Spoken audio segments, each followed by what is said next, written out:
Good evening once again, brothers and sisters. I hope the time that you've spent with the Lord over the last few days is really bearing fruit in your lives. There's so much we need to do in the world, but my mother's always said, get your vertical relationship right, your relationship right with the Lord, and everything else will fall in place. So as we spend this time praising and worshiping the Lord, let's just give everything to Him. Our God is a mighty and a marvelous God. Nothing can compare to who He is. I'm going to read for you from Psalm chapter 24, verses 7, 8, and 9, which says, "Lift up your heads, O gates, and be lifted up, O ancient doors, that the King of glory may come in. Who is this King of glory? The Lord strong and mighty, the Lord mighty in battle. Lift up your heads, O gates, and be lifted up, O ancient doors, that the King of glory may come in. Who is this King of glory? The Lord of hosts. He is the King of glory."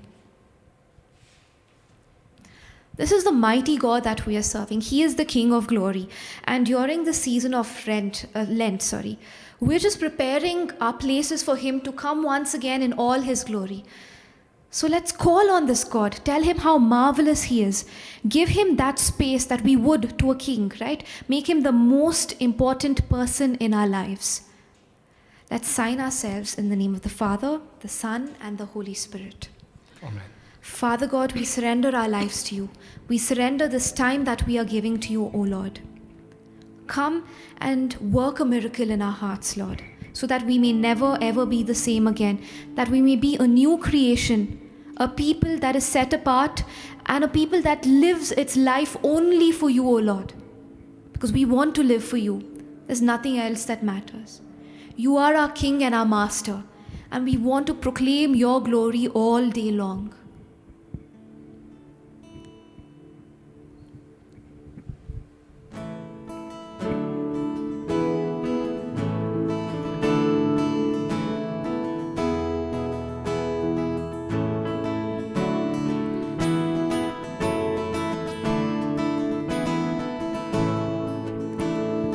Lift up your heads, O ye gates, let the King of glory come in. Be lifted up, O ancient doors, let the King of glory come in. Lift up your heads, O ye gates, let the King of glory come in. Be lifted up, O ancient doors, let the King of glory come in. The altars we've built and the works we have done can never compare to the Savior's love. The hearts of the humble are temples of praise, as we worship the Ancient of Days, as we worship the Ancient of Days. Glory to the Lord our God, glory to the Lamb on the throne. We open wide the gates of our hearts with our lips. We rise up and praise as we worship the Ancient of Days. Glory to the Lord our God, glory to the Lamb on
Jesus, come into our midst. We believe that you are here with us, Lord.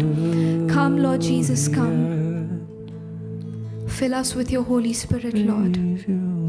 Open our eyes, open our hearts to you, Lord, to your word, to your voice. That we may always, always be in tune with you, Lord, in communion with you. That we do not necessarily have to sit down quietly to listen to your voice, but that we can have a conversation with you throughout the day, no matter what we are doing, Lord. So often we are blinded to the truth. All our biases, the judgments that we have made, they cloud us, O Lord. And we are unable to see what is right and what is wrong sometimes, Lord. And we know that if we look to you, everything else will fall in place, Lord. So we ask you to open our eyes, that we may see you, truly see you, our King of Kings and our Lord of Lords, our Master, our everything. Help us to praise you, Lord. Sometimes we just don't know how. Open up our voices and our hearts so that we may praise you with all that we are, O Lord. Our King of Kings, our Lord of Lords, our Master, our Jesus. Open our eyes.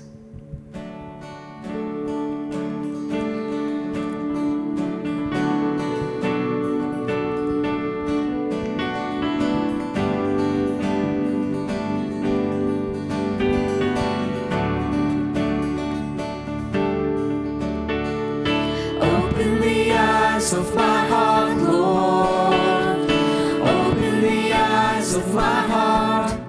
I want to see you. I want to see you. Open the eyes. Open the eyes of my heart, Lord. Open the eyes of my heart. I want to see you. Oh Lord, I want to see you.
we think of this marvelous Jesus, our God and our Savior, there are so many things that come to mind. He is our healer, our master, our Savior.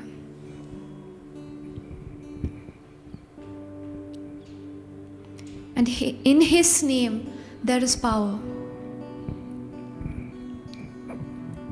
The name of Jesus is mighty, it is powerful, it is marvelous, it is glorious. The scripture says that the name of Jesus, every knee will bow down and every tongue will confess that Jesus Christ is Lord. And at this time, brothers and sisters, let us make this Jesus Christ the Lord and the Master of our lives, of our hearts, of our families, of our places at work, of our church. Come, Lord Jesus, come. We call upon your name.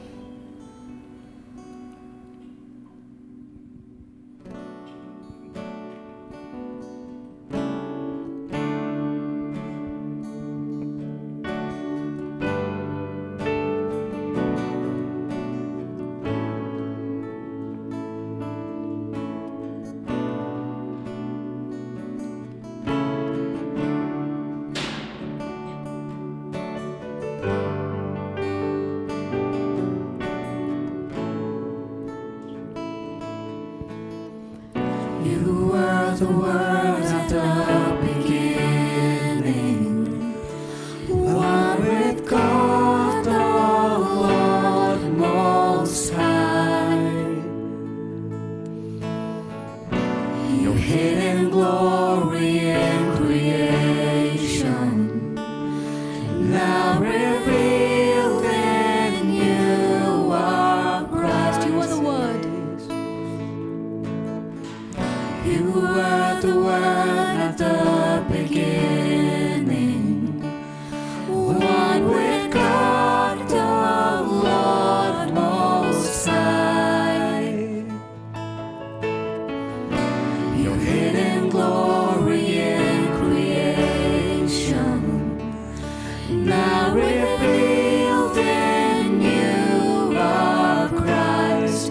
What a beautiful name it is. What a beautiful name it is. The name of Jesus Christ, my King. What a beautiful name it is. Nothing compares to this. What a beautiful name it is.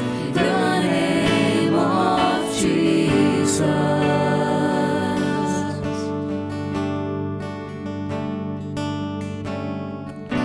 You didn't want heaven without us, so Jesus, you brought heaven down. My sin was great, your love was greater. What could separate us now? What a wonderful name it is. What a wonderful name it is. The name of Jesus Christ, my King. What a wonderful name it is. Nothing compares to this. What a wonderful name it is. The name of Jesus. What a wonderful name it is. What a wonderful name it is. The name of Jesus Christ, my King. What a wonderful name it is. Nothing compares to this. What a wonderful name it is. The name of Jesus. Death could not hold you. The veil tore before you. You silenced the boast of sin and grave. The heavens are roaring the praise of your glory. for you are raised to life again. You have no rival, you have no equal, now and forever, God, you reign. Yours is the kingdom, yours is the glory, yours is the name above all names. What a powerful name it is, what a powerful name it is, the name of Jesus Christ, my King. What a powerful name it is, nothing can stand against. What a powerful name it is, the name of Jesus. What a powerful name it is, the name of Jesus. Let's sing that bridge once again. Death could not hold you, the veil torn before you. You silenced the boast of sin and grave. The heavens are roaring the praise of your glory, for you are raised to life again. You have no rival, you have no equal, now and forever, God, you reign. Yours is the kingdom, yours is the glory, yours is the name above all names. What a powerful name it is, what a powerful name it is, the name of Jesus Christ, my King. What a powerful name it is, nothing can stand against. What a powerful name it is, the name of Jesus. What a powerful name it is, the name of Jesus. What a powerful name it is, the name of Jesus. Holy, holy are you, Lord God Almighty. Worthy is the Lamb, worthy is the Lamb. You are holy, holy are you, Lord God Almighty. Worthy is the Lamb, worthy is the Lamb. Amen. Thank you, Jesus. We praise you, Lord.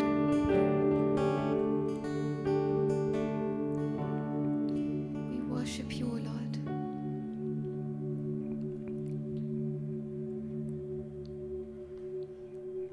Thank you, Lord. Come, Lord Jesus, come. Be the center of our lives.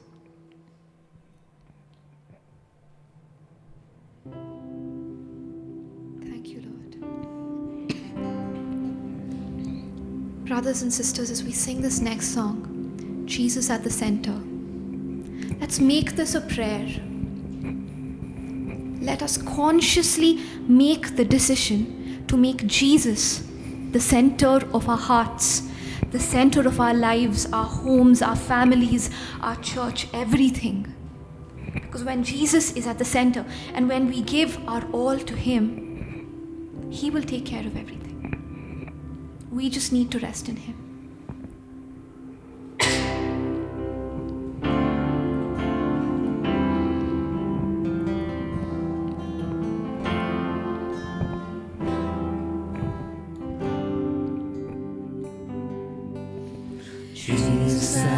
the center of it all. Jesus at the center of it all. From beginning to the end, it's always been you, Jesus. Jesus at the center. Jesus at the center of it all. Jesus at the center of it all. From beginning to the end, it's always been you, Jesus. Jesus, nothing else matters. Nothing in this world will do. Oh, Jesus, you're the center. Everything revolves around you. Jesus, you at the center of it all. At the center of it all.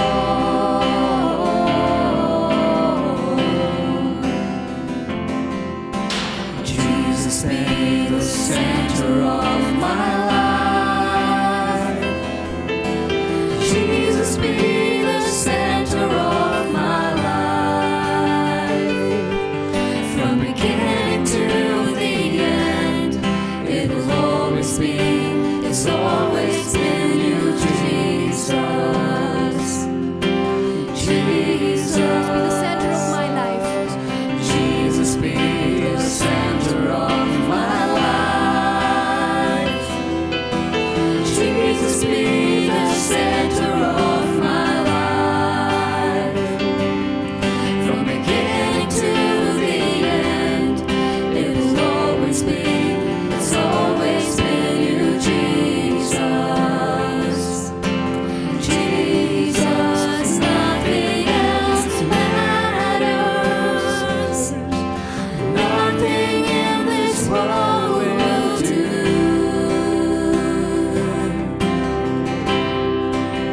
Jesus, you're the center. Everything revolves around you. Jesus, you at the center of it all.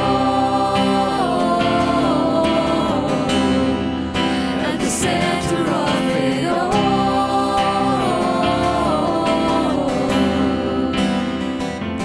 From my heart to the heavens, Jesus, be the center. It's all about you. Yes, it's all about you. From my heart to the heavens, Jesus, be the center. It's all about you. Yes, it's all about you.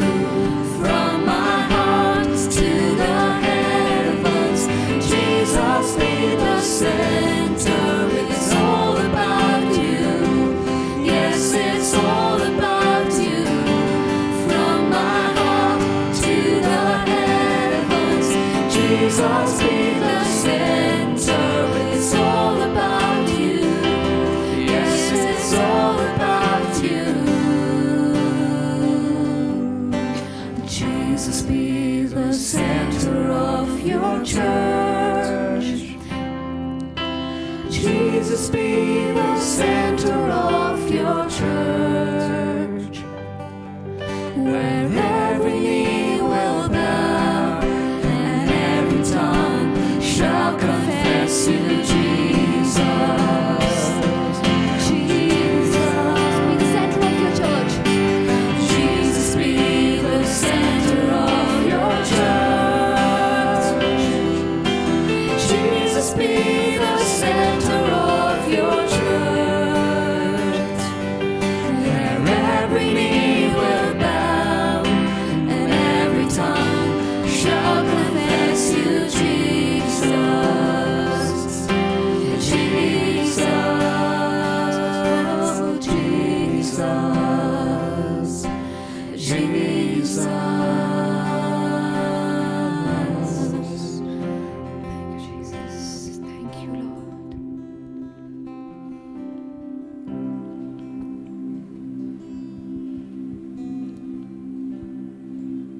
Thank you, Jesus, for being with us, for calling us by name. Lord, today we make this decision that we will make you the center of everything, Lord. And nothing else will matter because you will be at the center. As we sing this last song, brothers and sisters, let's just praise our Savior. He has saved us. And all we have to do is praise and glorify His name. So let's take this common hymn, Blessed Assurance, and just truly praise the Lord with our voices and with our lives.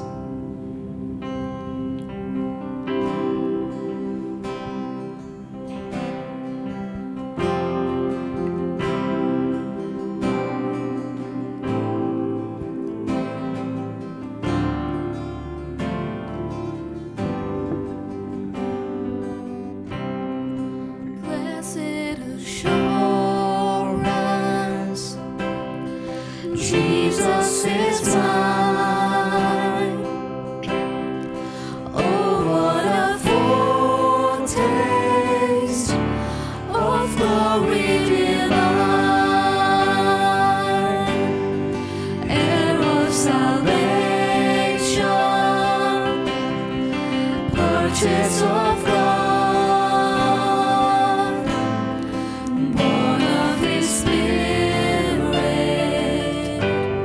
washed in His blood. This is my story. This is my story. This is my song, praising my Savior all the day long. This is my story. This is my song, praising my Savior all the day long. This is my story, one last time. This is my story. This is my song, praising my Savior all the day long. This is my story. This is my song, praising my Savior all the day long. Praising my Savior. Praising my Savior all the day long. Praising my Savior. Praising my Savior all the day long.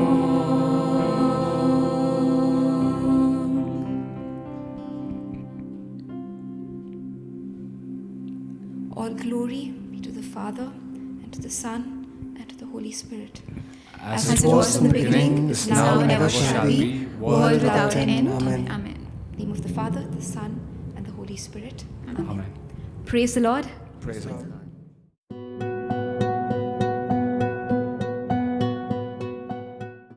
In the name of the Father, Son, and the Holy Spirit. Amen. Almighty and eternal God, our Father, we worship you, we bless you, and we thank you, O Father God. We thank you for the gift of life and the gift of this day to each one of us. We thank you for your provision in our lives. And we pray today, Father, that as we sit and listen to your word, that your word will become flesh in each one of us. Yes, Father God, we pray that you will remove from us all those weeds that are growing, and you allow your word to bear fruit 100-fold for your glory and for your glory alone. We pray today in Jesus' name. Amen. Dear brothers and sisters, today I've been given a topic on the power of the cross. And so I would like to begin with Matthew 11:28. He says, "Come to me, all you who labor and are burdened, and I will give you rest." An invitation to all of mankind not just Christians, all mankind. God has a solution to every problem that we have in our lives. And this solution can be found at the foot of the cross. Outside of the cross, we can get nothing. Our whole Christian faith, our whole needs, our wants, our desires, everything is fulfilled in and through the cross. And therefore the cross happens to be a very important and significant thing in our lives. And today, if the cross is not taking that prominent place in our lives, then I'm sure we are not living our lives to the fullest that God came to give us. Yes, He came to give us life, not sufferings. He came to give us fulfillment and contentment. And today, if you're not experiencing that life, then there's something wrong. Because whatever provision God has for us, that provision is found in the cross. And only the cross. And why do I say this? Because what happened on that cross, it's not just about a man dying on the cross and you and I, our sins are forgiven. No, there's much more to that. Much more to that. The cross is just not a symbol of our sins being washed away. No. What actually took place on that cross was a divine exchange that took place. God took our negativity and He gave us something that is good. God took our sickness. God took our problems. God took our difficulties upon Himself. He nailed it to that cross. And He gave us a life of freedom. A life that you and I could live in fulfillment and contentment. But today, am I living that life?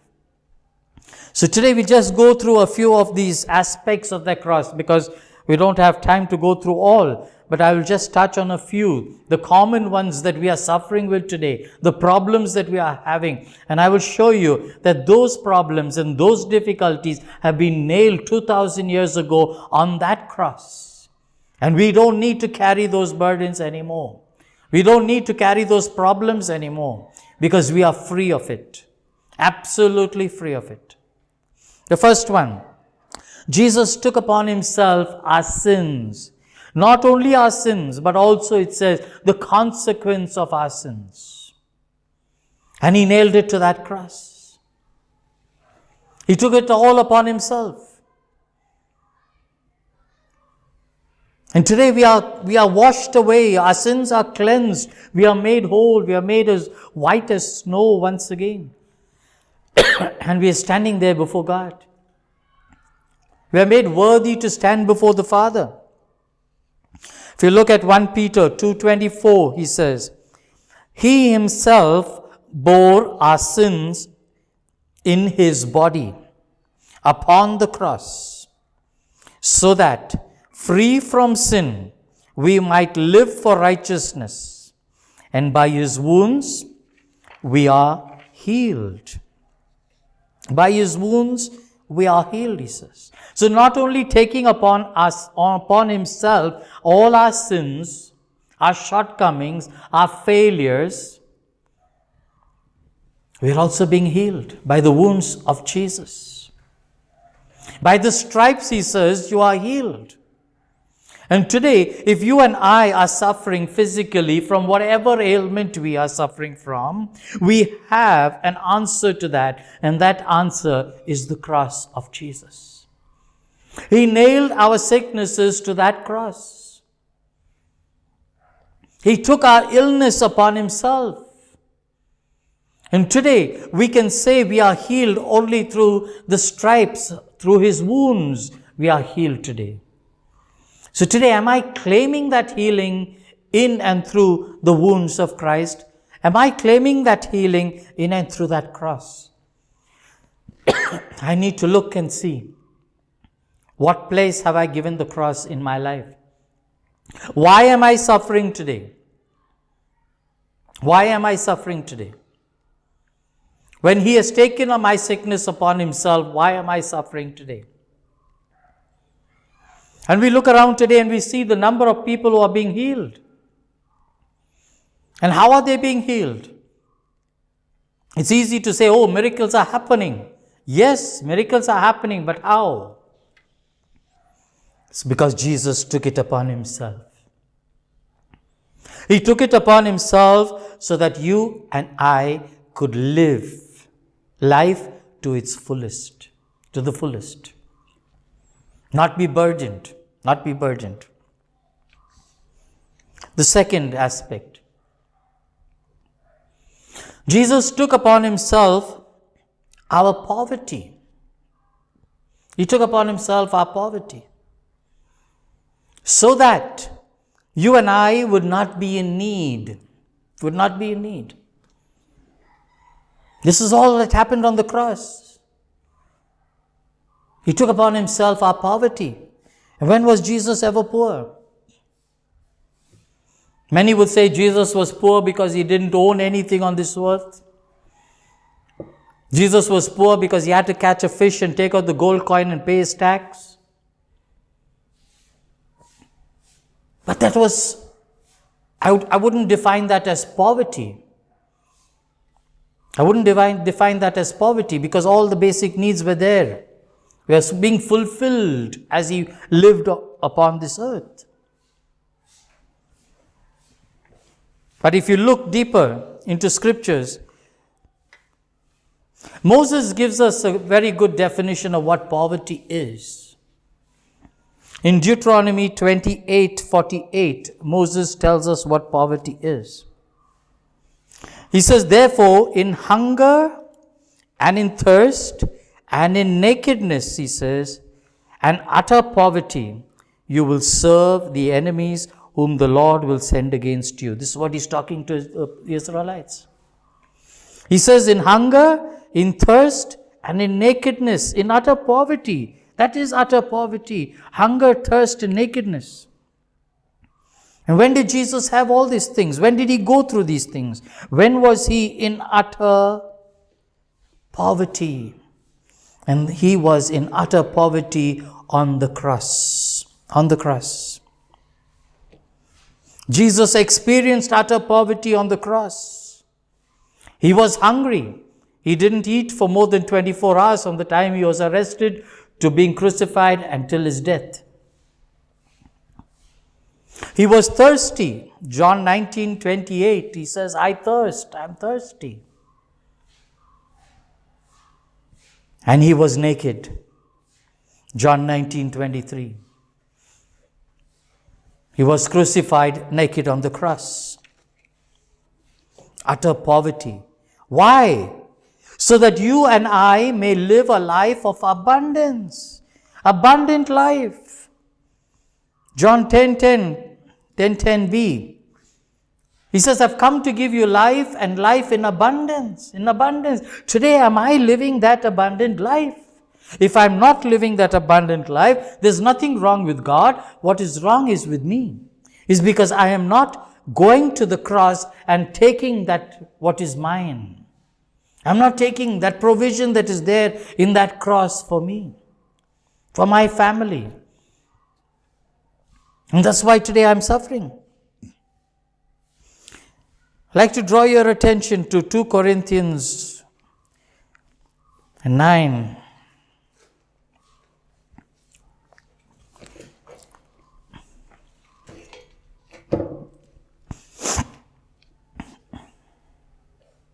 For you know the gracious act of our Lord Jesus Christ, that for your sake He became poor, although He was rich,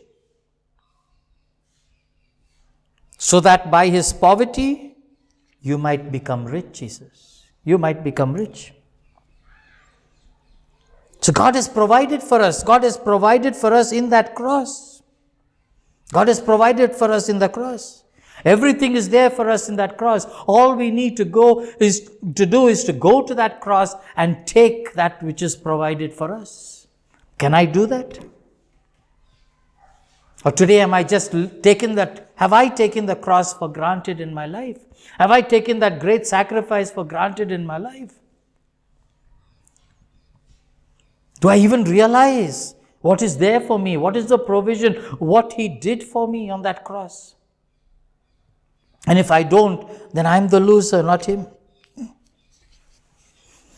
2 Corinthians 9:8.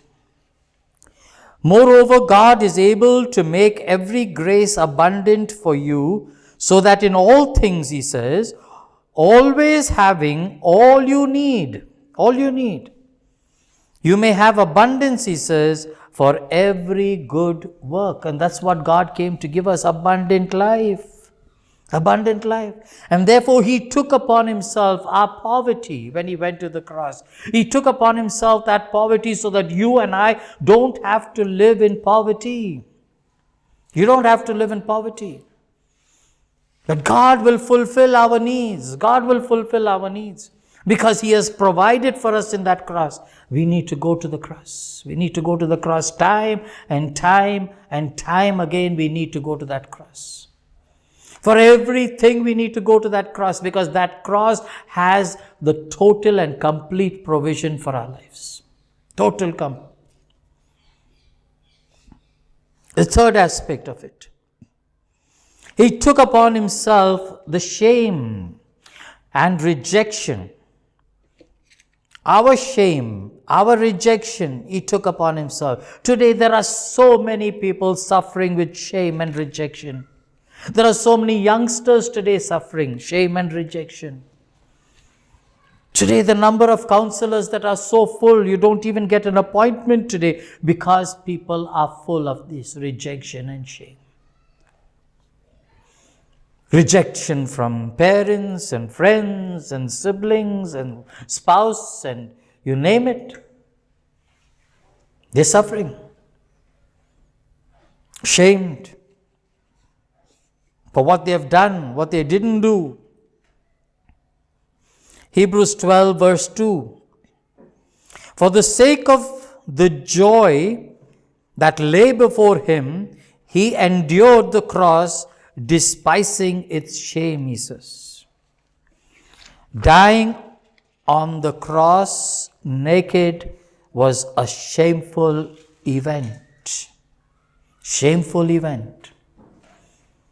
It wasn't a prestigious thing to die on the cross and naked.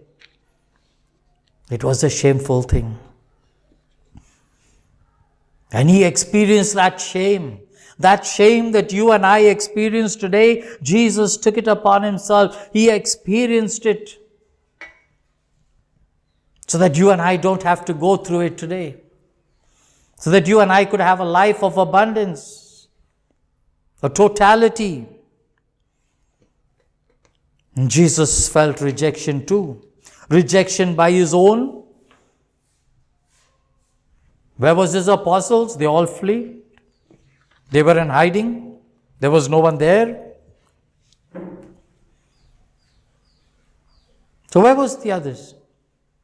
Who walked with Him, ate with Him for 3 full years. He faced rejection. From the masses, the crowds that followed Him, the crowds that ate with Him. Where were they?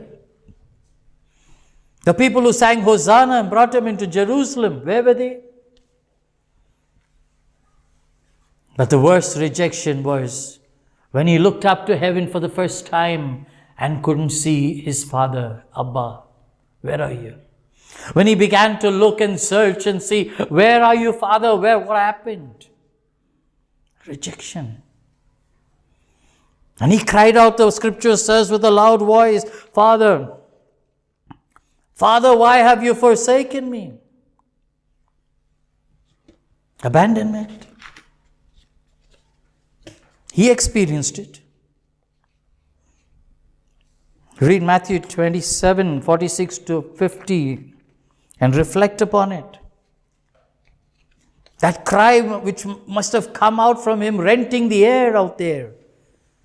That deep anguish when He looked for the first time. Never had He been separated from the Father. It was the first time. hanging on that cross between heaven and earth, in that pain, in that agony, looking for some comfort. No one. And he looks up and says, Daddy will be there. And Daddy's not there. And he screams out, Father, Daddy, Daddy, why have you forsaken me? Where are you? I need you most now. But he took it upon himself so that you and I don't have to face that today. You don't have to face that. Today, if you are facing shame, if you are facing rejection, take it to that cross today, and God will give you that healing that you require. God will give it to you. He will set you free because He has provided for you and provided for me. Our provision is there, lying in that cross. Yes, Jesus bore our shame that we may share His glory. He endured our rejection that we might have acceptance with the Father. His acceptance. Just as the Father today did always accept Jesus, today the Father accepts you and accepts me because He faced that rejection. How blessed are we? How blessed are we? But do we realize it? Do we even realize how blessed we are? The next one. Jesus, he says, became a curse for you and for me. Galatians 3:13 and 14. Christ ransomed us, he says, from the curse of the law by becoming a curse for us. For it is written, cursed be everyone who hang on a tree. And He became a curse. Today, how many of us are suffering with this aspect of our life? Curses that we don't even know how to deal with it. But here it says, the provision is there in the cross. Our provision is there in the cross. Because He Himself, He said, became a curse for you and for me. Today we come across so many people suffering due to the curses of their parents, grandparents, spouses. We don't even realize what we do and what we say at times. We don't realize it. There are so many parents who curse their children, knowingly or unknowingly. Knowingly or unknowingly. There are so many who come to us for counseling. They say, brother, we wanted to marry a certain person, but our mother cursed us. Parents cursed them. Go, you'll never be happy. You'll suffer. And they are suffering today. With that effect, they are suffering today. There are children who have left home because they wanted to live independently. And the parents have cursed them. Go, you will not do well in life. And they are not doing well in life today. They come for help. They're suffering. There are marriages broken up because of curses.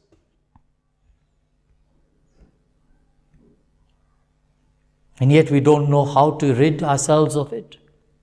The answer is there in the cross. Our provision is there. He became a curse.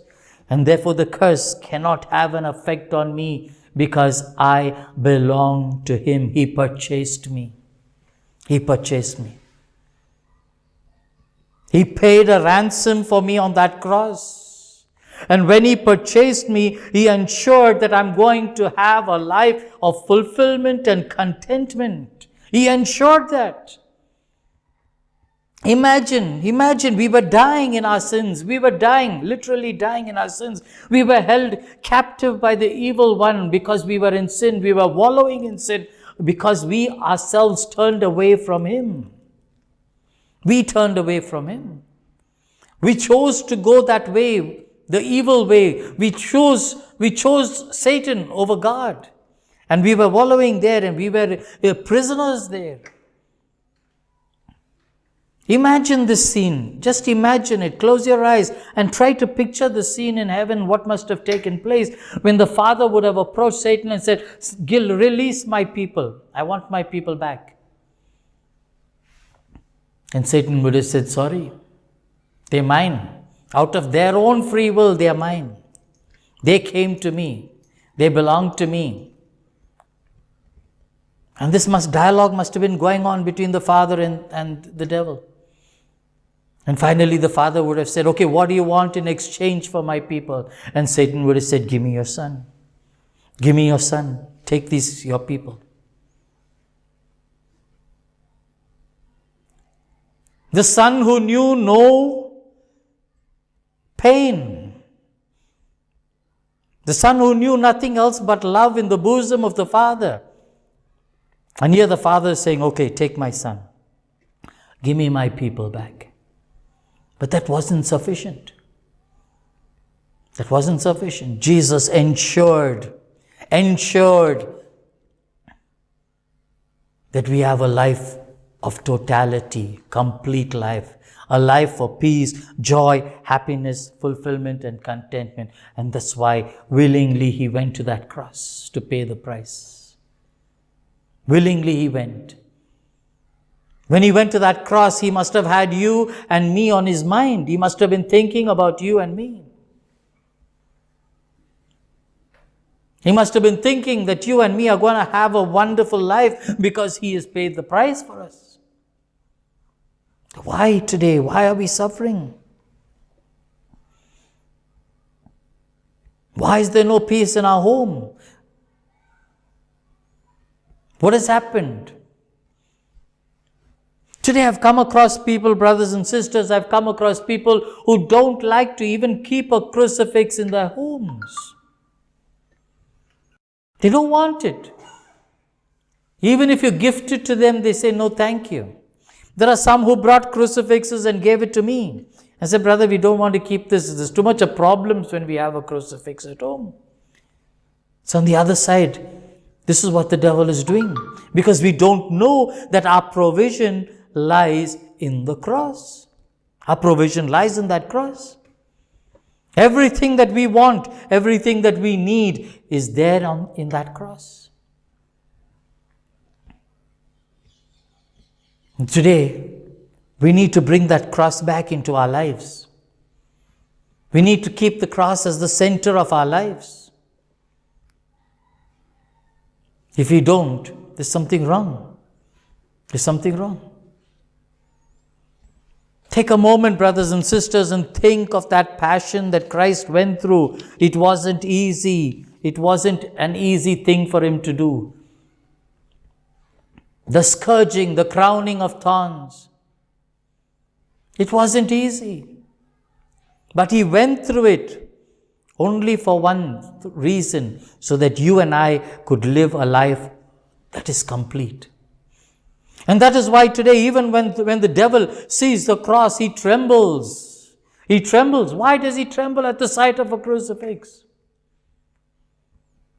Because he knows that is the power that defeated him. He knows it.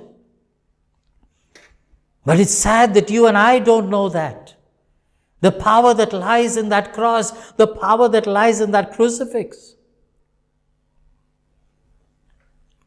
No evil can come near you if you put your faith in that God has provided through that cross.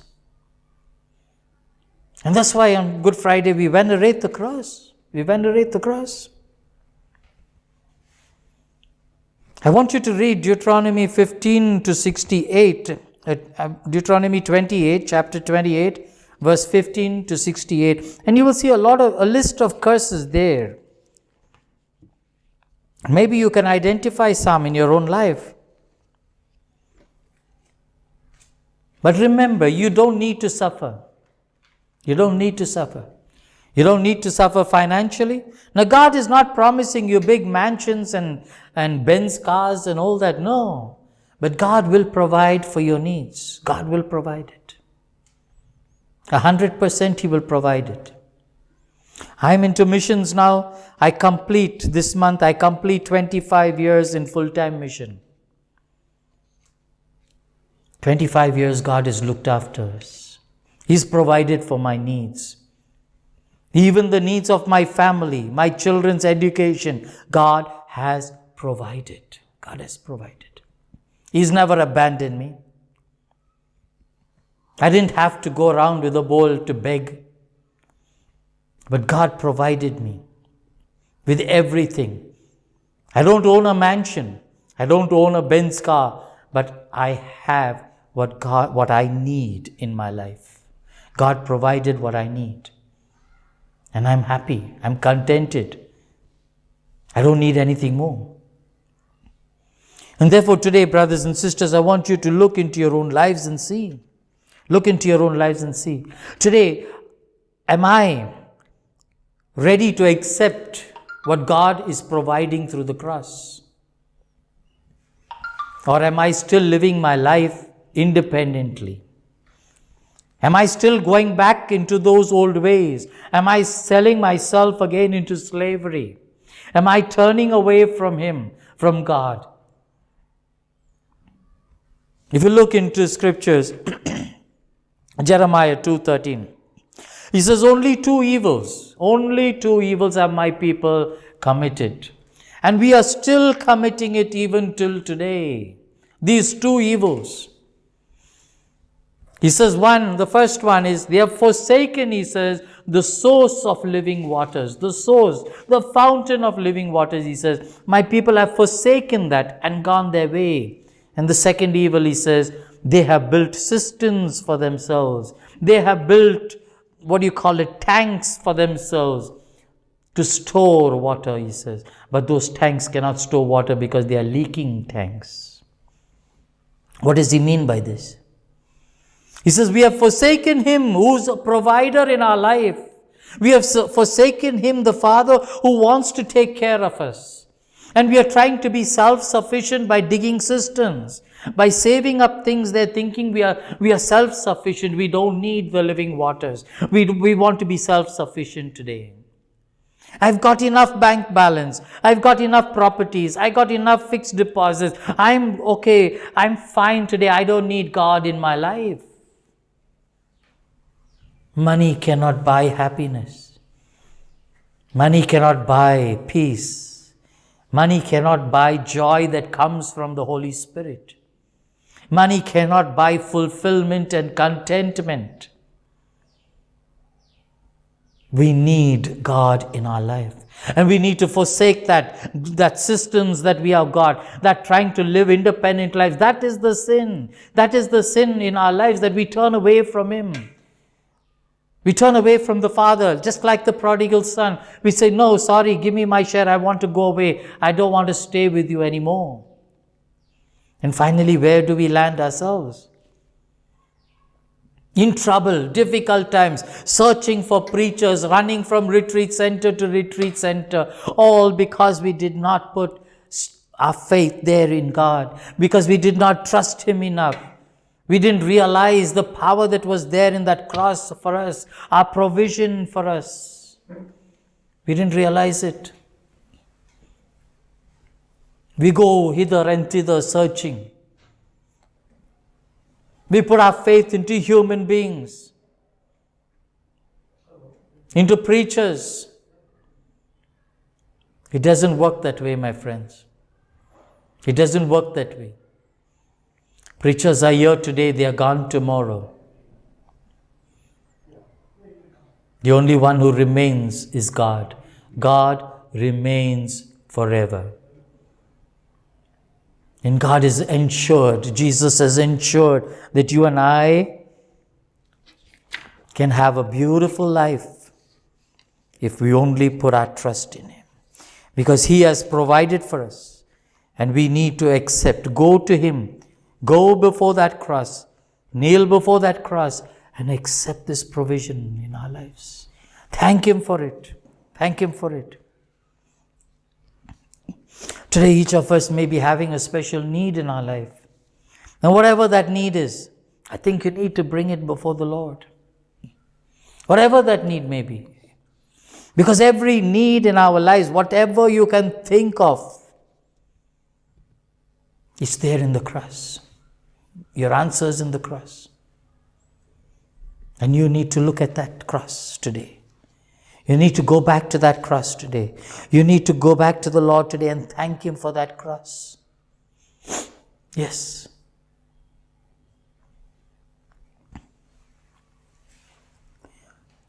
We need to thank Him. Lord, thank you for the cross. Thank you for taking upon yourself all that pain so that I don't have to suffer today. Thank you for those stripes that were there on your back, the way they whipped you, so that today those very stripes are bringing healing into my life. Yes, my friends, believe it.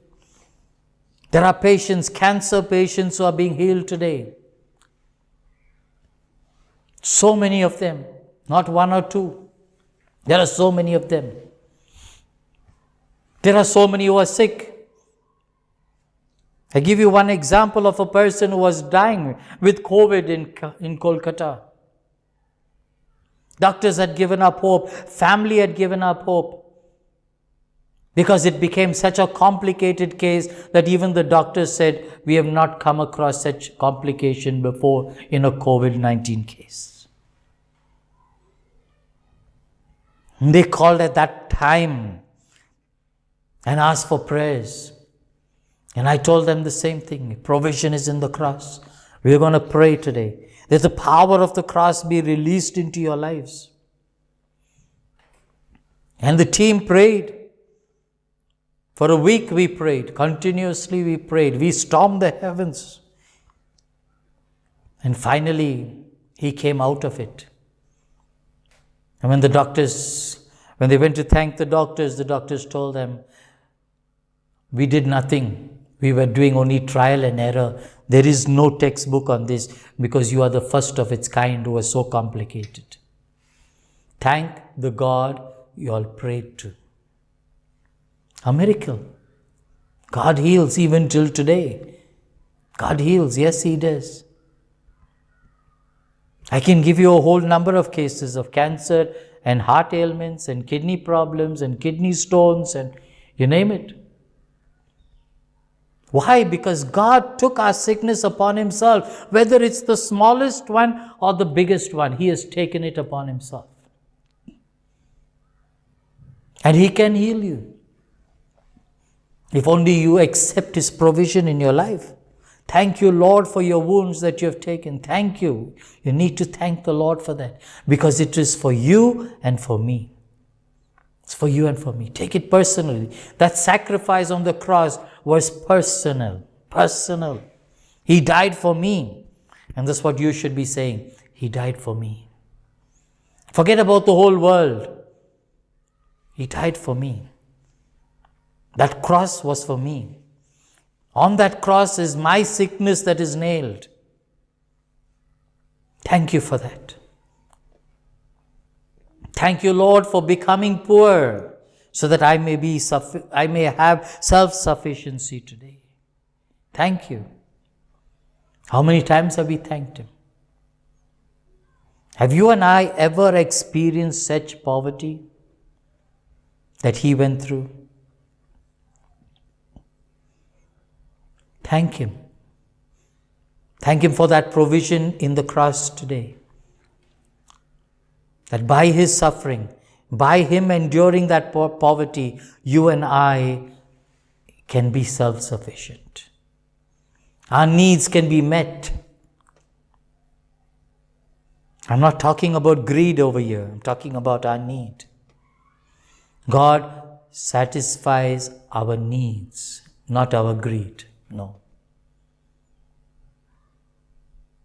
You need to thank Him. But today, if you're financially low, you're having a problem, ask the Lord. Lord, you have provided for me, and I thank you for your provision in the cross. I accept it today in my life. Accept it. And thank Him and see what happens in your life. Next is, Lord Jesus, I thank you for the shame that you took upon the cross, so that I may share in your glory. Thank Him. Thank you, Lord, for suffering rejection, so that today I am accepted by the Father just as He accepts you. And when the Father begins to accept you just as He accepts Jesus, then you can ask for whatever you want and you will receive it. The Gospel of John, he says, no? He says, until now you have not asked the Father anything. Ask now and you will receive it. Yes, because He has provided for us in the cross, and that's why He says, till now you have not asked. In future now you ask the Father. Why? Because I'm providing it for you in the cross. I'm taking that rejection so that you will be accepted by my Father. Thank you, Jesus, for becoming a curse. Thank you, Lord, for that becoming a curse. Today, every curse in my life can be changed into a blessing because Jesus became a curse on that cross. So today, let us close our eyes for a moment and thank God for this cross that He has given us, for His provision that He has given us in that cross. And let's thank the Lord today. Lord, we want to thank you, Lord. Thank you for everything that you've done for us on that cross. Thank you, Lord, for your provision for us in that cross. Today, Lord, I accept that cross into my life. I accept your provision into my life, Lord. Yes, Master, if I've been building systems in my life, I'm sorry. I want to come back to you, Lord. Lord, like the prodigal son, I come back to you, Lord, to the source of living water, because you are the source of living waters. And I come back to you because I need you. I belong to you.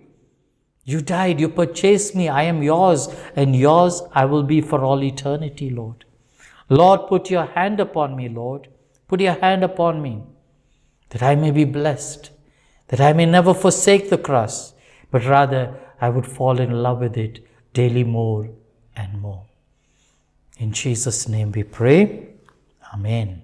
Amen and amen.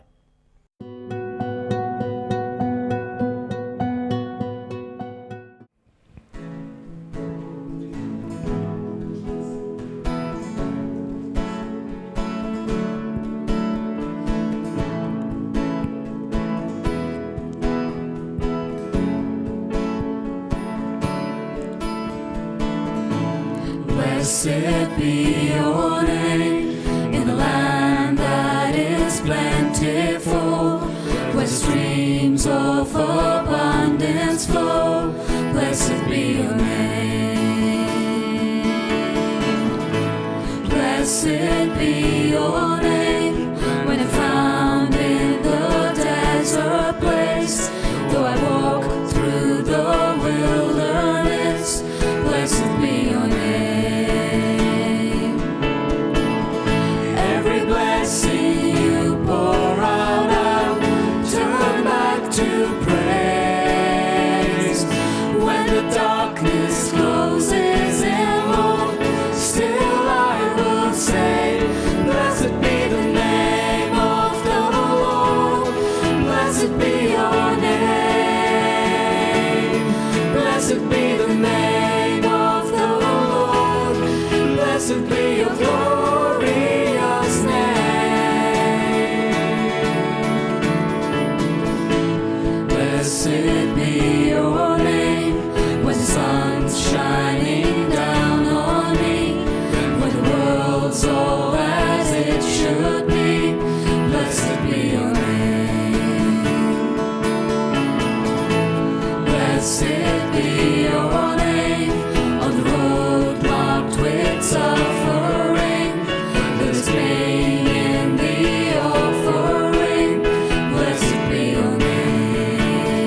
Hallelujah, hallelujah, hallelujah, hallelujah, hallelujah. We praise you, we bless you, we bow down before you, Lord, our Savior, Redeemer, and King. You alone deserve all praises. Hallelujah.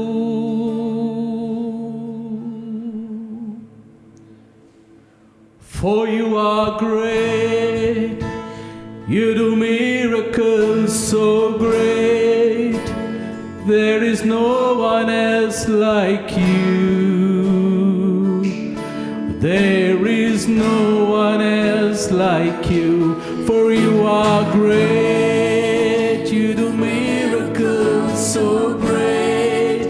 There is no one else like you. There is no one else like you.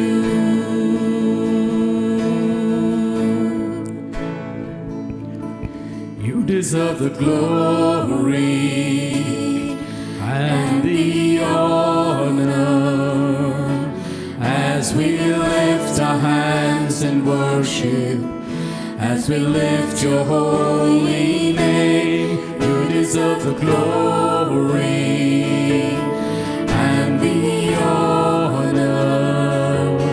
as we lift our hands in worship, as we lift your holy name. For you are great, you do miracles so great. There is no one else like you. There is no one else like you. For you are great, you do miracles so great. There is no one else like you. There is no one else like you. There is no one else like you.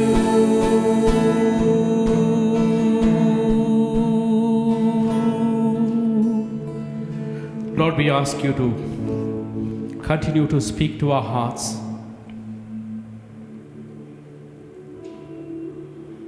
Oh God, your word is alive and active, sharper than any two-edged sword,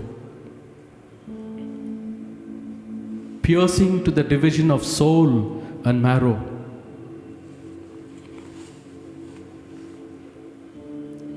searching the intentions of our heart. O God, let your word as you speak search me inside out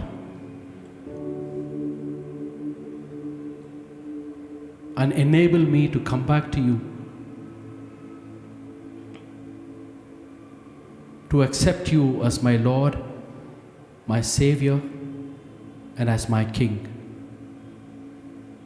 Father, we make this prayer in Jesus' glorious and matchless name. Amen.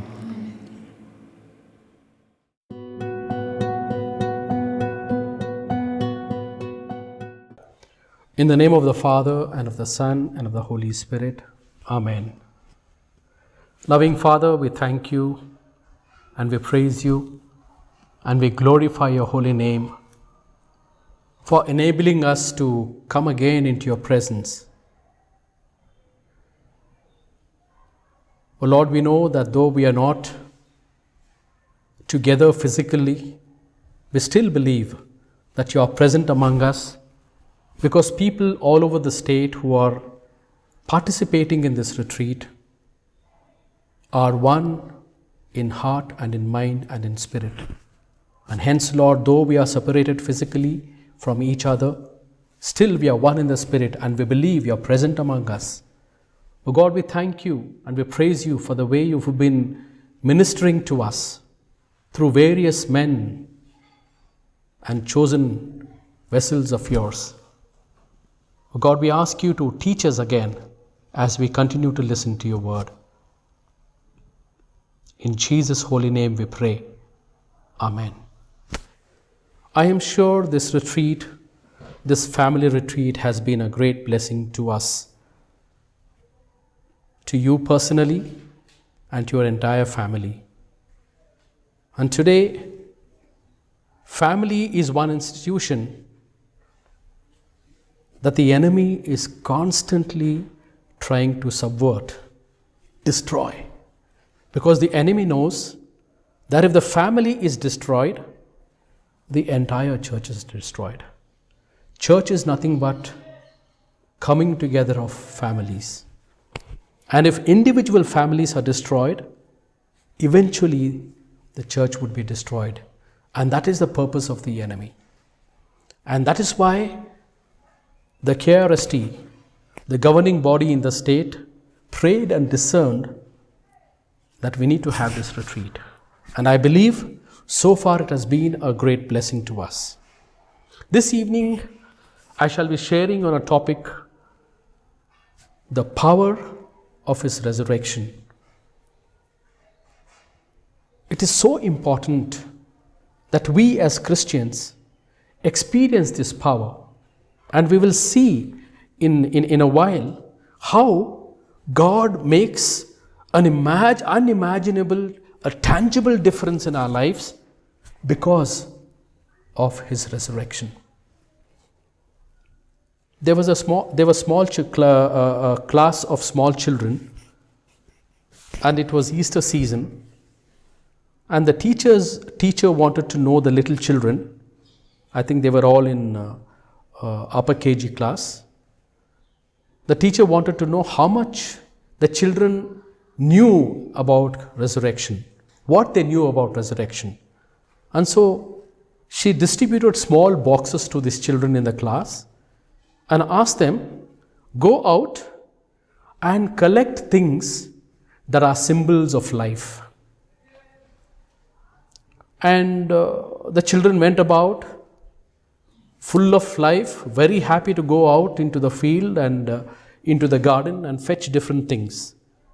And the children came back, and the teacher asked a few children to open their boxes and show what they had collected and why they had collected that particular object, whatever the symbol of life was. Some children opened their boxes and showed some flower petals and explained why it is a symbol of life. Some children opened the boxes and brought some ants as a symbol of life. Some children brought blades of grass signifying the symbol of life. And there was this boy with a Down's syndrome. He was a slow learner. And the teacher asked, Sam, I would like you to show your box. And Sam, very sheepishly, very shy he was, he opened the box and brought it to the teacher, and the box was empty. What happened, Sam? Why haven't you collected anything?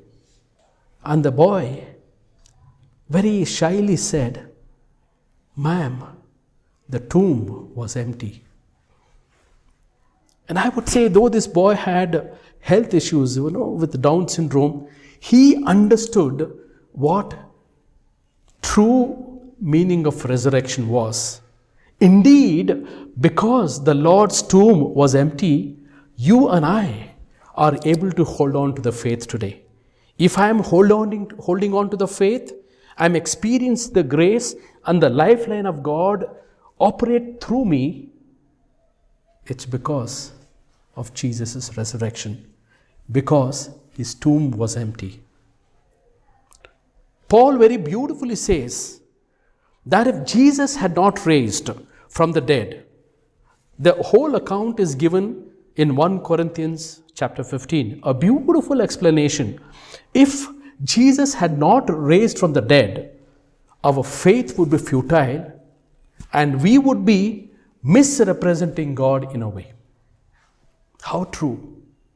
You and I are able to hold on to the faith, and this faith has been handed on to us over the last 2000 years only because of the resurrection of Christ. This is something that the Jews at the time of Jesus want to completely do away with. They wanted to give a wrong account. To this day, the same account is being passed on. I would like to read from Matthew chapter 28, verse 11 following. While they were going, behold, some of the guard went into the city and told the chief priests all that had taken place. And when they had assembled with the elders and taken counsel, they gave a sum of money to the soldiers and said, "Tell people, his disciples came by night and stole him away while we were asleep. And if this comes to the governor's ears, we will satisfy him and keep you out of trouble." So they took the money and did as they were directed. And this story has been spread among the Jews to this day. You see the lie. You see the lie they are spreading. By bribing the soldiers, till today, that same story carries on. No wonder why Jews don't believe in the resurrection of Jesus. Not the Messianic Jews who believe in Christ, but the others. They do not believe in the resurrection of the Lord. Neither do the people belonging to the other faith. They have big questions about Jesus' resurrection.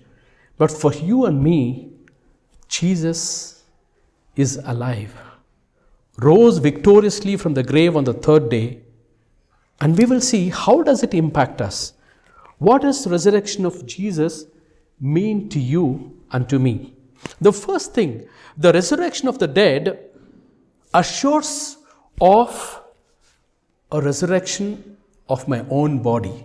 Because Jesus resurrected from the dead, there is an assurance. That is my hope. If there was no possibility of my body, my dead body being raised on the last day, I have no meaning in following Christ. I have the assurance that in future, according to the time ordained by God, I will raise up. We see that in 1 Thessalonians chapter 4. All the dead will rise. Very clearly it says. I would like to read from 1 Corinthians chapter 15, verses 20 following. It says, "But in fact, Christ has been raised from the dead, the first fruits of those who have fallen asleep." First fruit, Jesus is the first fruit. That means he is the first fruit, and there is going to be a generation to follow. He is the example. He is the foretaste. He is the sample. And that sample is going to follow. That first fruit is going to follow. And he says, "For as by a man came death, by a man has come also the resurrection of the dead. For as in Adam all die, so also in Christ shall all be made alive." So the first thing that impacts Jesus' resurrection is I am impacted with the confidence that my body will rise from the dead as Jesus' body was resurrected. That is my hope. That is my confidence. That is the reason why I am holding on to the gospel. Number two, the resurrection of Jesus is the reason for future judgment. Is the reason for future judgment. When we look at the world today, justice is completely perverted. Is there justice at all? Let us take our judicial system. Can we expect true judgment in truth and in righteousness to come about from our judicial system?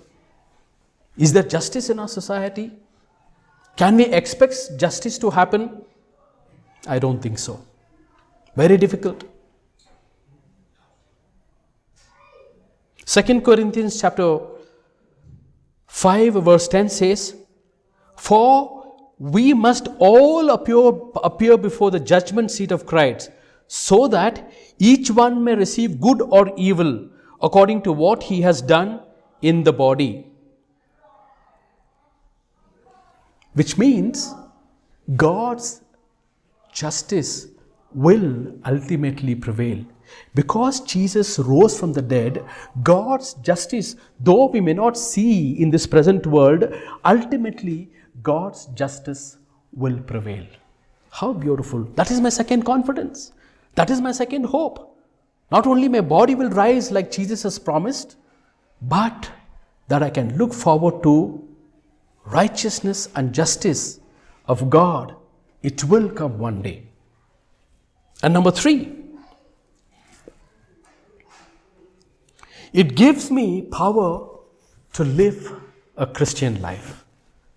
Christian life, if you ask me, is the most difficult to follow.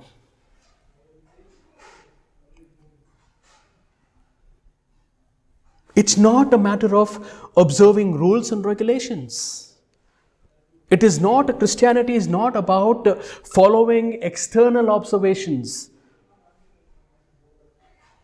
I wish it was so. It would have been so easy to do that. Only observing external practices. But Christianity is a matter of the heart. Jesus said, if you look at a woman with lust in your eyes, you have already committed adultery. So Christianity is not about the physical, is not about the external, but it is about the internal. It is about my thought process. It is about my values. It is about my attitude. So it's very difficult. It is easy for me to fool people by my external observances. But Prophet Isaiah says, I do not want your vain offerings and sacrifices of animals. God is looking for hands that are pure. And this purity does not depend upon my external observances. It depends on my inner self, cleansing of my inner self. And so, only through the power of Jesus' resurrection, I am given the power to follow the footsteps of Christ. The values of Christ are exactly opposite to the values that we see in the world today. And for us to follow the footsteps of Christ, humanly speaking, it is impossible. I cannot do it. I cannot do it. And that is why the power of Jesus' resurrection gives me the grace. It empowers me to lead a life according to the dictates of the gospel. How beautiful. How beautiful. And this is what resurrection of Jesus means to me. That means this is how it impacts me. I have a strong hope that I will rise again on the last day. Then that there will be ultimately the justice of God will prevail. And thirdly, that I am given all the graces, all the empowerment for me to lead a life as Jesus wants me to live. How beautiful to look at resurrection of Jesus from this point of view. And now, Paul, when we look at Paul, while he was exhorting the people at Ephesus, in Philippi, Philippians chapter 4 verse 10, he says, that I may know him and the power of his resurrection. And so Paul talks about that he may know Christ and the power of his resurrection. And when we read a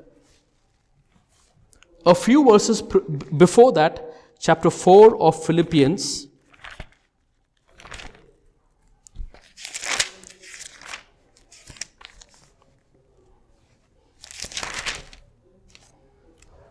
verse 8, indeed, I count everything as loss because of the surpassing worth of knowing Christ Jesus my Lord. I count everything as loss.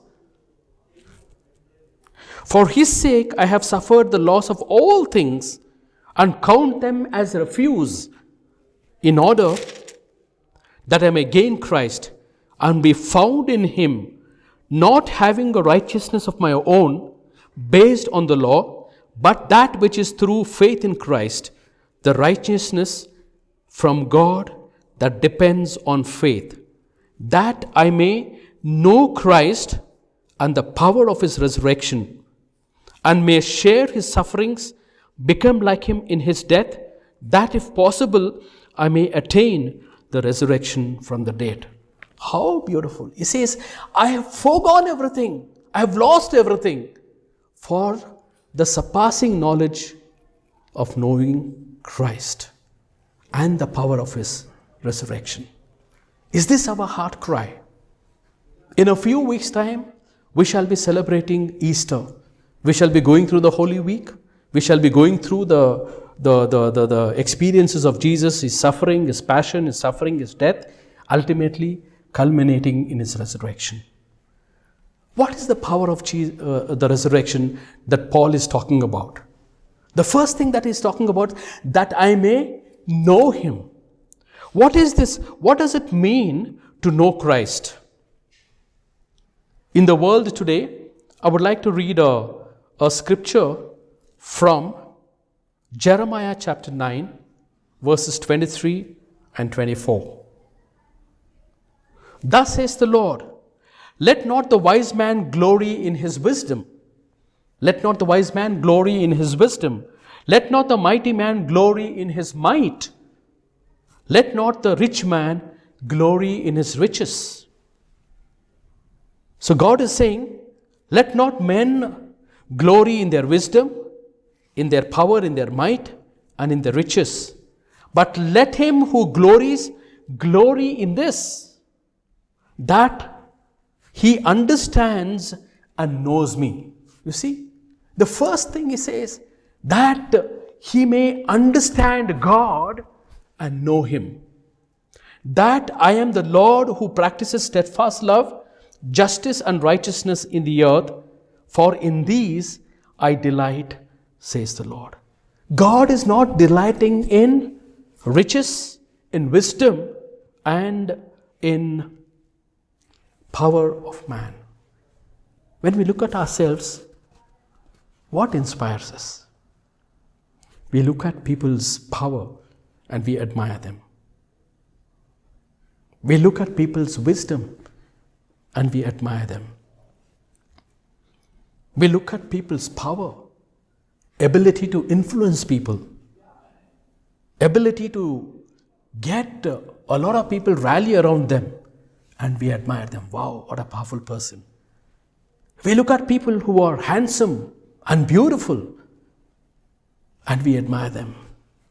But God does not look at any of these things. What pleases God is this. But let him who glories, glory in this, that he understands and knows me, that I am the Lord who practices steadfast love, justice and righteousness in the earth. For in these things I delight, says the Lord. So God delights in those who understand him and who know him. What does it mean to know him? John chapter 17 verse 3 says, Jesus said, now this is eternal life, that they may know you, the only true God, Jesus Christ, whom you have sent. This is eternal life, that they may know you, that they may know you, the only true God, Jesus Christ, whom you have sent. Jesus is saying again the words of Paul. Rather, Paul is using the words of Jesus and is saying what delights God is us knowing him, understanding him. We see in Peter, 2 Peter chapter 1 verse 3, it says, His divine power has given us everything we need for life and godliness through our knowledge of him who called us by his own glory and goodness. He has given us everything for our life and godliness through our knowledge of him, understanding God, knowing him, through the knowledge of him. Peter is echoing the same thing. And when we look at in the epistle of John, chapter 5 verse 20, first epistle of John, chapter 5 verse 20, John is saying, and we know that the Son of God has come and has given us understanding to know Him. Why has He given understanding? That we may know Him, who is true, and we are in Him who is true, and in His Son Jesus Christ. This is the true God and eternal life. All the writers of the different books in the New Testament are echoing the same theme of knowing God. What does it mean to know Him? It is not an intellectual knowing, which happened to me in my own life. I thought Christianity is understanding Christ, and in my understanding, follow Him to the extent I can. And this following depended on fulfilling certain obligations that were set. Daily prayer at home, Eucharist, and all the other spiritual activities of the church, and that's about it. But for me, in my life, I experienced, despite following these things in my life very stringently, God was never at the core of my life. God, apart from that 15-20 minutes of family prayer and that half an hour of mass every day, God had no role to play in my life whatsoever. I did my own things. I sought my own selfish things. I was after lust. I was after a lot of unclean things. Unclean talk, unclean, things, viewing unclean things. And, wrong kind of friends and wrong kind of conversations. All kinds of things completely different from what it is today. I thought that was trying to please God. That was not trying to know God. God was far away from me. I thought by fulfilling certain obligations, I knew God, but looking back, I never knew God. How do we get to know God? After I consciously allowed my life to be surrendered to Him, I understood, in order to know Christ, I need to do these things. The first thing is, I need to believe God is living. God died, and God rose again victoriously, and the God whom I serve today is a victorious God and not a defeated God. I need to believe that in my heart. I serve a God who is loving, who is caring, a God who can heal, and more than anything is a victorious God who has won the victory over all powers and principalities and all the enemies of God, Satan and his kingdom. He has won the victory over everything, including death. And that's why He came out victoriously. I need to believe that fact. Number two, I need to be able to know God. I need to spend time with Him. I need to speak with Him. I need to converse with Him, which means I need to speak to Him and allow Him to speak to me. Does God speak that way? Of course He does. In the shrillness of my heart, in the quietness of my heart, God speaks to me. Unless I learn to spend time with God, how will I get to know Him? Before I got married, I needed to know my wife, her likes and her dislikes, her values, her background, her taste, various things. And the only way I could get to understand all these things is by spending some time with her. Similarly, what is natural also needs to be transported in the spiritual realm. And in order to understand God, in order to know God, I need to spend time with Him through prayer. Prayer is nothing but talking to God, allowing God to talk to me. I need to spend time consciously every day. And the third thing is reading His Word. Jesus said, man shall not live on bread alone, but by every word that proceeds from the mouth of God. We have a great saint in our church, a doctor of the church, Saint Jerome. He says, ignorance of the scriptures is ignorance of Christ. And for me to know Christ, for me to understand Christ, there is no other shortcut But I need to start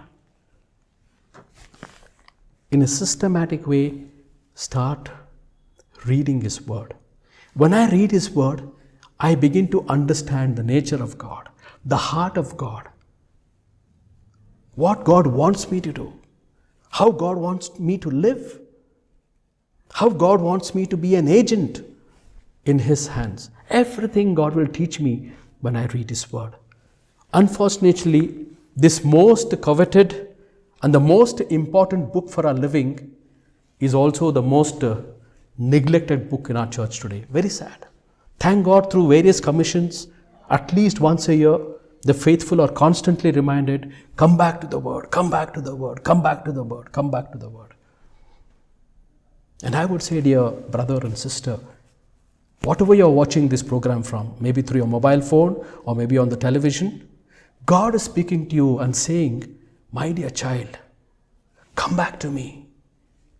I will give you the desire to read the Word because I can't do it on my own.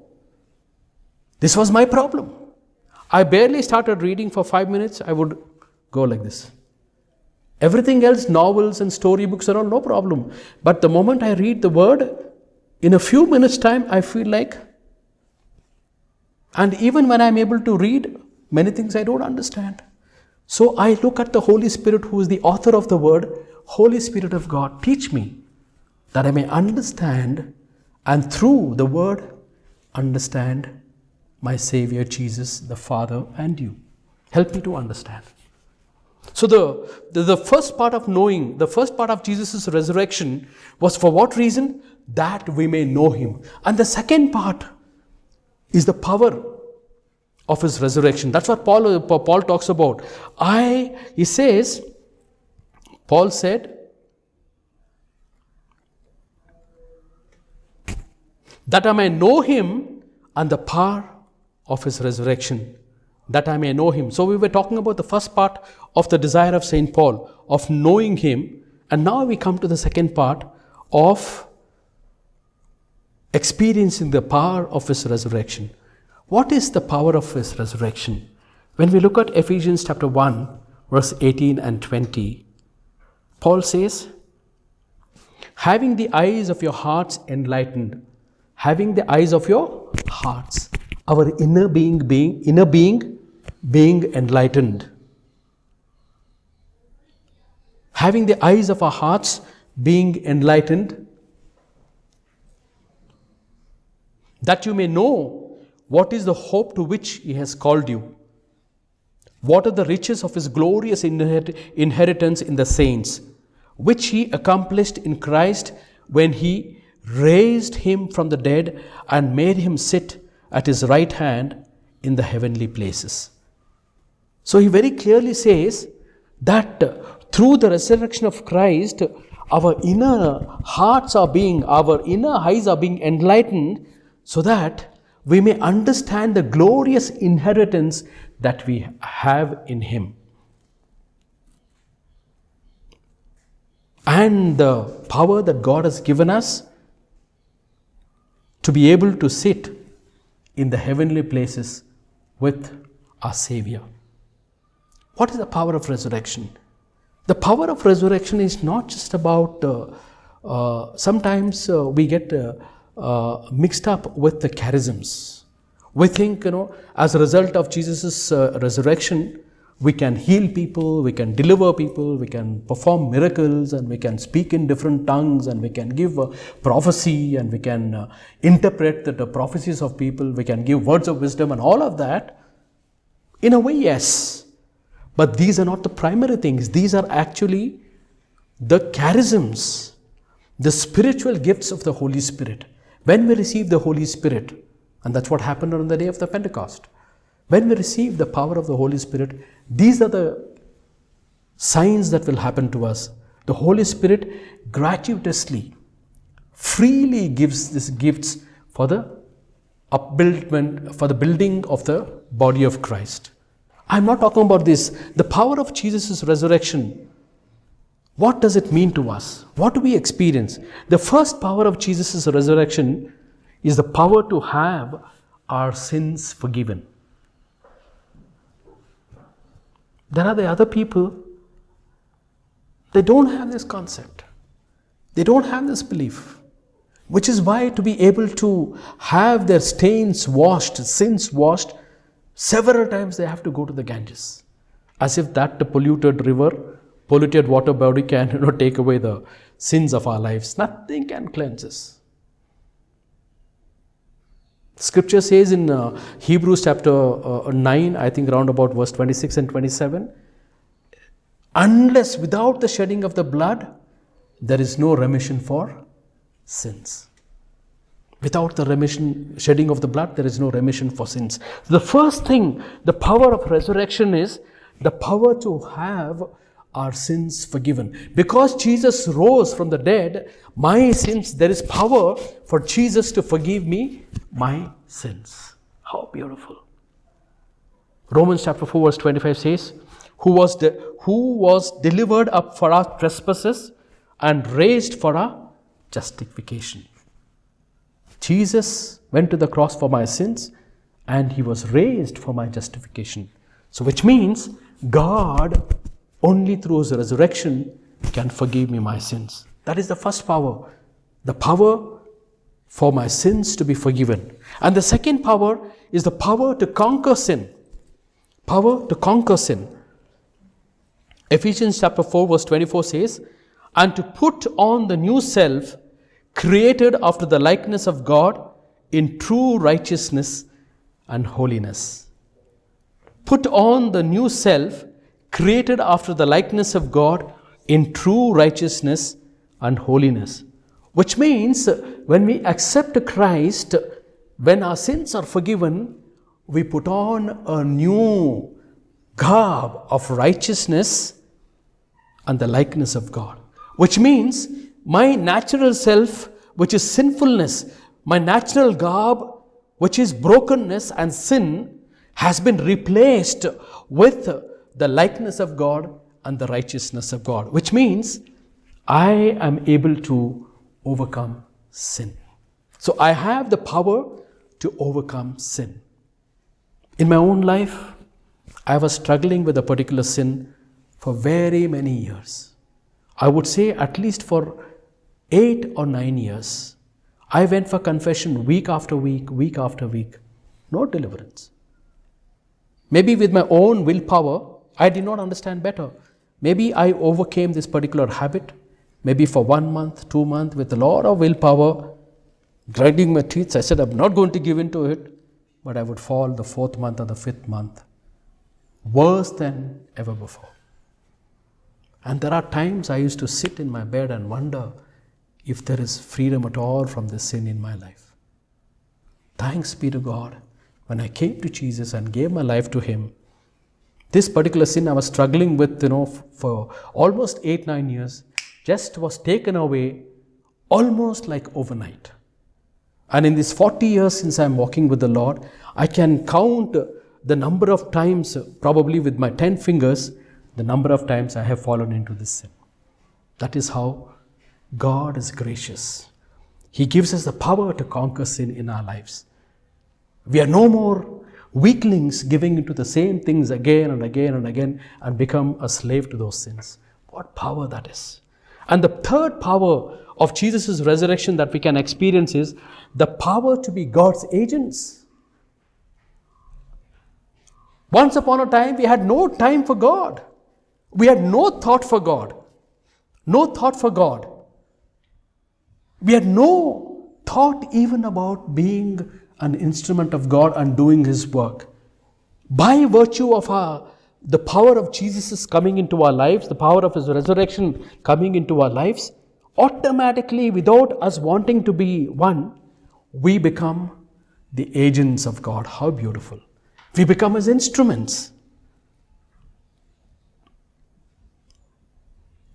2 Corinthians chapter 5 verse 19 and 20 says, God was in Christ reconciling the world to Himself, not counting the trespasses against them and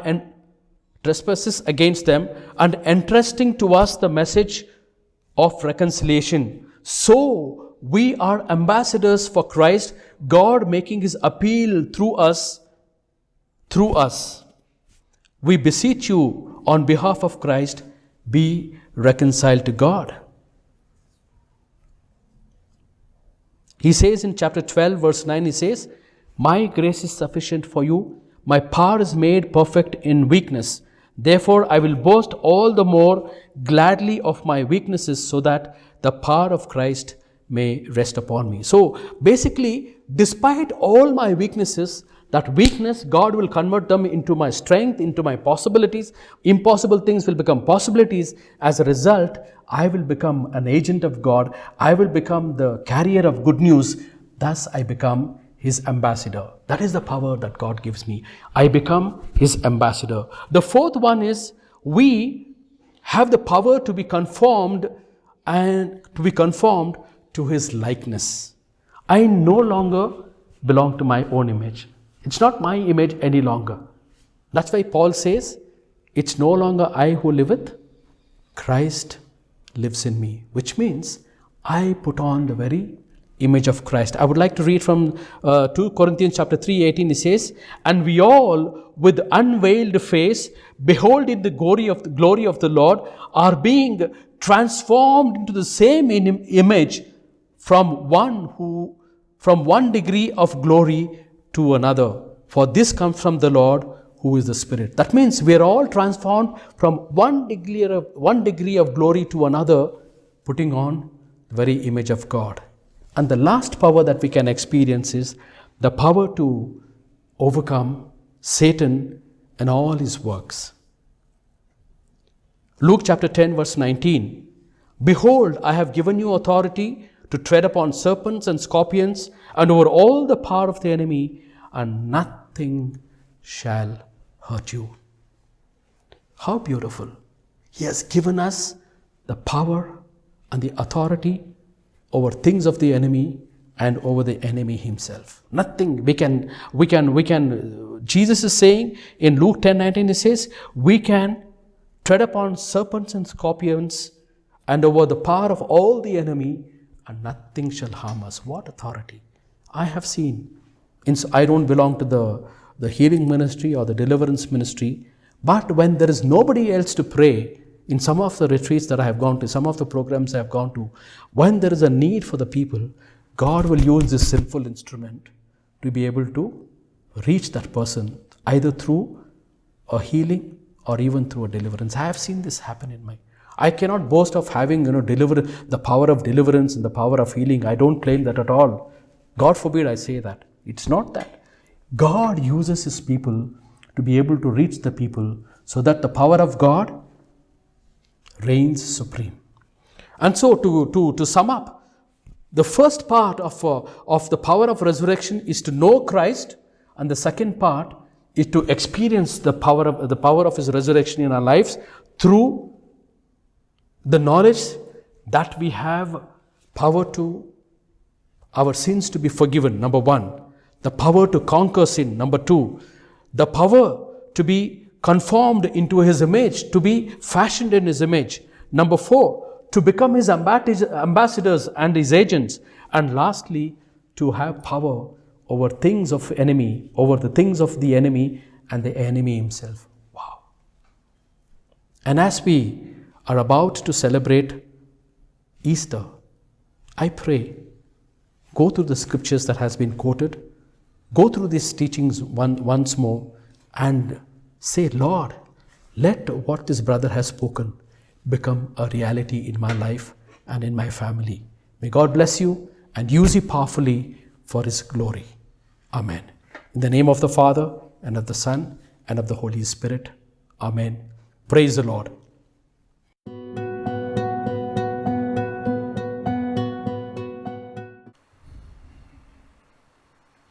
Praise the Lord. Praise the Lord. Hallelujah. Hallelujah.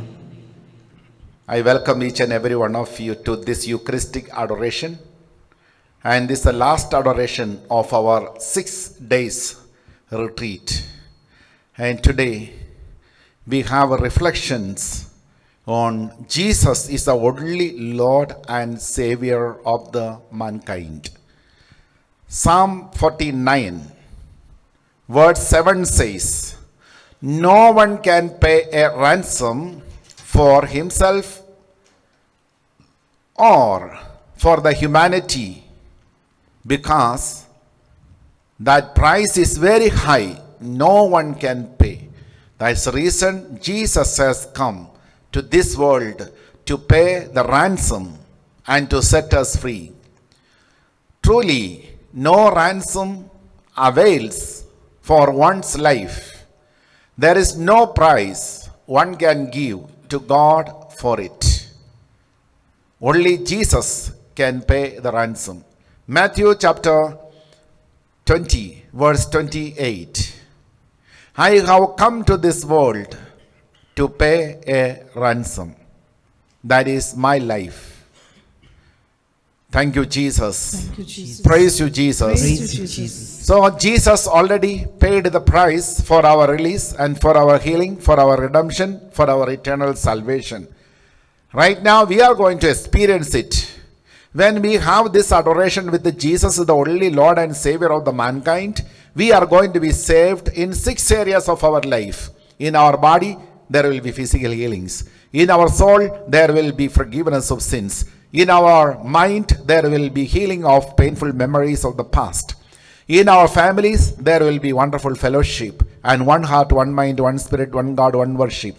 All the children will be spirit-filled. A system partner going to become the best partner.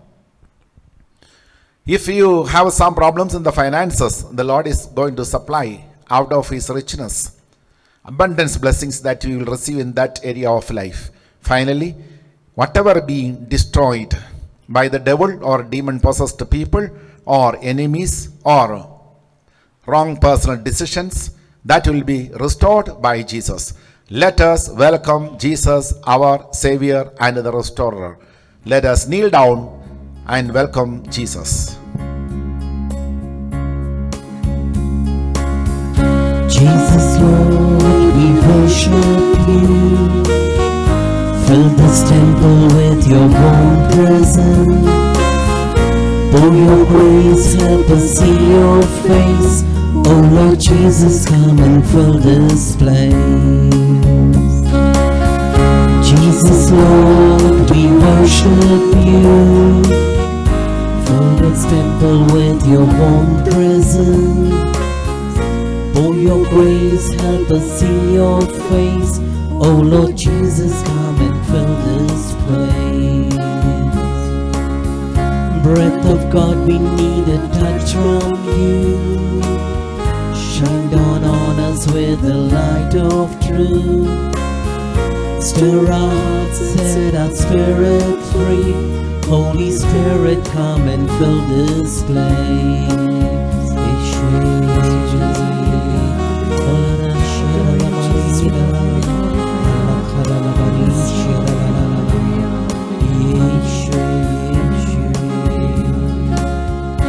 Holy Spirit, come and fill this place. Bring us healing with your warm embrace. Show your power, make your presence known. Holy Spirit, come and fill this place.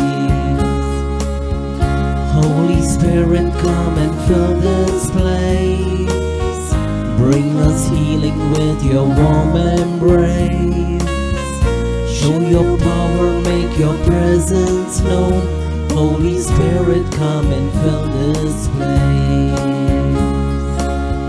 Oh Lord Jesus, come and fill this place. Praise the Lord. Praise the Lord. Hallelujah. Hallelujah. Let us lift up our both hands and look to Jesus and praise Him and thank Him. Let us pray together. Jesus, Jesus, my Lord, my Lord, my Master, my Master, have mercy on me. have mercy I love you, on me. Lord. I love I you, adore you, Lord. Lord. I adore you, You Lord. are my healer. You are my You are my healer. Savior. You are my Have Savior. mercy on me, Lord. Have mercy on me, Lord. Jesus gives joy to our heart right now. People who are seriously sick in their heart are being blessed. They are going to have a new heart because his heart was broken so that we may have a new heart. Thank you, Jesus. Thank you, Jesus. Praise you, Jesus. Praise you, Jesus. Some people cannot stand up because of dizziness and giddiness. Right now, the Lord makes them strong. Amen. Amen. Hallelujah. Hallelujah. Thank you, Jesus. Thank you, Jesus. Praise you, Jesus. Praise you, Jesus. So, this is a good news. Jesus is present in the Blessed Sacrament, and He has come to this world as Savior of the world. Is a very pleasant news, and that is a good news forever and ever, because someone is there to save us from sin, sickness, and deliver us from Satan and his ghost. Praise the Lord. Praise the Lord. Thank you, Jesus. Thank you, Jesus. Luke chapter 2, verse 10. This is the good news. What is that good news? This is the good news. Do not be afraid because of your cancer, COVID-19, pandemic, poverty, crippleness, blindness. Some are mute and deaf. Fear not. There is a remedy. There is a healer. There is a Savior. Fear not.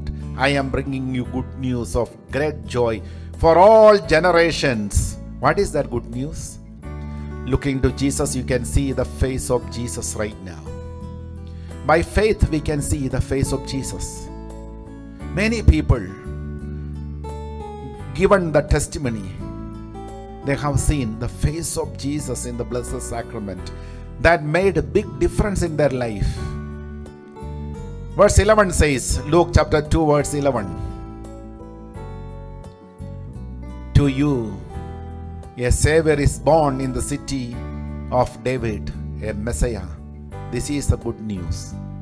Thank you, Jesus. Thank you, Jesus. Praise you, Jesus. Praise you, Jesus. That same Savior, same Jesus is present in this Blessed Sacrament. And this sacrament heals. Catechism book article 1509. 1509. Eucharist has the power to heal the sick. Catechism book article 1508. Eucharist has the power to heal the sick, and all those who are connected with Eucharist, they also have the power to heal the sick. So Eucharist has the power to heal the sick. Some people also have grace to heal the sick. These are the two articles about healings. Praise the Lord. Praise the Lord. Thank you, Jesus. Thank you, Jesus. When we sit in the presence of Jesus, we all sit very comfortably in the presence of Jesus. Our sickness are being absorbed by Jesus. Consequences of sins are being absorbed by Jesus right now. That's why we feel the relief of our pain right now. This morning I have a testimony from Tata Cancer Institute in Mumbai. A person, Monica, introduced Jesus Christ to Muhammad, and he was suffering of blisters and wounds, sores in his mouth for many years, and also a big infection started on his gum. And he had already cancer, and this might be the relapse. Before he has given his biopsy, he sat down before Blessed Sacrament for adoration. Logosvoice.tv. At 3 o'clock he was online and asked to Jesus, Jesus, divine healer, heal me. And he went for his medical checkup, given for biopsy. Following day also he was online and he got the result. That is all very simple thing. You are already healed. This process of healing already started. Your blisters are healed, and also that infection in your gum is non-malignant. That will be healed within 1 or 2 days. Take only vitamin C. Praise the Lord. Praise the Lord. Many years of his problem. When Muhammad looked into Jesus and prayed to him, he is a savior of the generations. Amen. He is a savior of the whole world. Praise the Lord. Acts chapter 4 verse 12. There is no name other than the name of Jesus for the salvation of the whole world. That is the name of Jesus. Very powerful. Thank you, Jesus. Thank you, Jesus. Hallelujah. Hallelujah. All those who call upon the name of the Lord shall be saved. Romans chapter 10, verse 13. Just call upon the name of Jesus in your distress. You will be saved. I will be saved. I will be healed. I will be delivered from the hands of the wicked people. Thank you, Jesus. Thank you, Jesus. Let us lift up our hands and sing together. You are my Savior. You are my Lord. You are the Savior for all the mankind. He died on the cross. You are my Savior. The Savior died on the cross instead of me. You are my Savior and you are my Lord. You are the Savior for all of mankind. You give me new life and you make me whole. Lord, you are the Savior and you save all men. You are my Savior and you are my Lord. You are the Savior for all of mankind. You give me new life and you make me whole. Lord, you are my Savior. You save all men. You are my Savior. You save all men. Hallelujah. Hallelujah. And his birth is foretold by prophet Isaiah. More than 700 years before his birth, prophet Isaiah foretold a child is born for us. He is a mighty God, powerful counselor, wonderful administrator.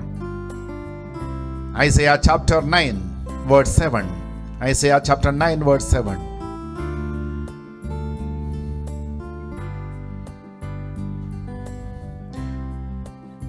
For a child has been born for us, a son given to us.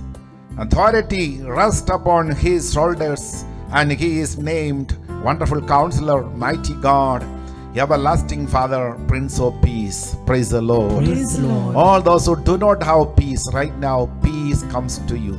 Now Jesus comes directly to your house through this exposition of the Blessed Sacrament.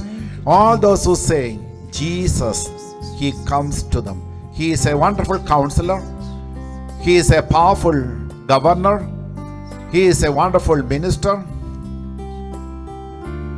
And he is a savior. He is a Prince of Peace.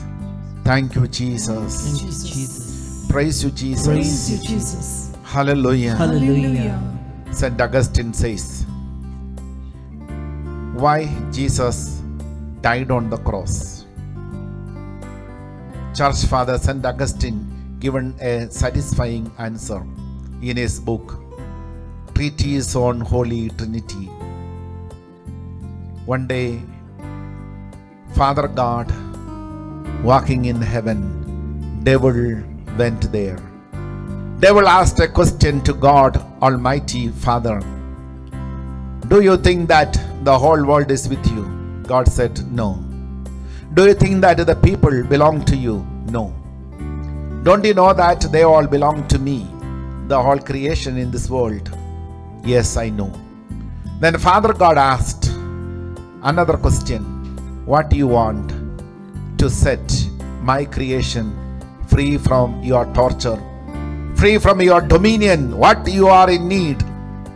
The devil said, if you give me good price, I will give it to you back. What is the price that you want? Then the devil said, that is the death of your son. I don't want to see him as a human person in this world. Destroy that human form of your son, Jesus Christ, the second person of the Holy Trinity. If you are ready to do so, I am ready to set your people and your creation from my slavery. And the whole creation was waiting for liberation, crying day and night. All creation was just crying day and night. Father heard that cry. Romans 8:23. Romans 8:23. The whole creation was waiting for liberation. Liberation from the sorrows and difficulties and sins and pain. Not only the creation, but we ourselves, who have the first fruit of the Spirit, grown inwardly, while we wait for adoption, the redemption of our bodies. Father God has seen these tears. And Father said, yes, I am ready to sacrifice the bodily form of my Son and separate his body and blood. And you will see that he is going to be sacrificed on Calvary. Satan said, okay, I am satisfied. I want to see that. Then I will set your creation free. Jesus came to this world. Devil wanted to kill him so that the plan of God should not take place. Before that sacrifice, he wanted to kill him. He inspired Herod, kill him. But Jesus escaped to Egypt. Came back. He was unknown and he was grown up in wisdom and knowledge. Received baptism at the age of 30.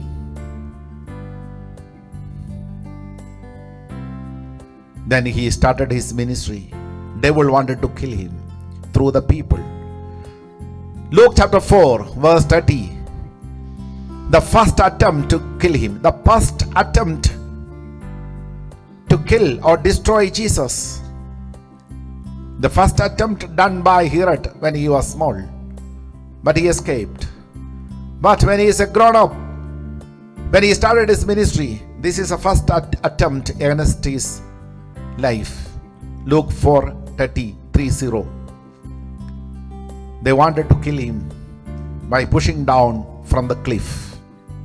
But he passed through the midst of them and went on his way. He had a gift of invisibility. If you believe in Jesus, you will get a gift of invisibility. Luke 4:29.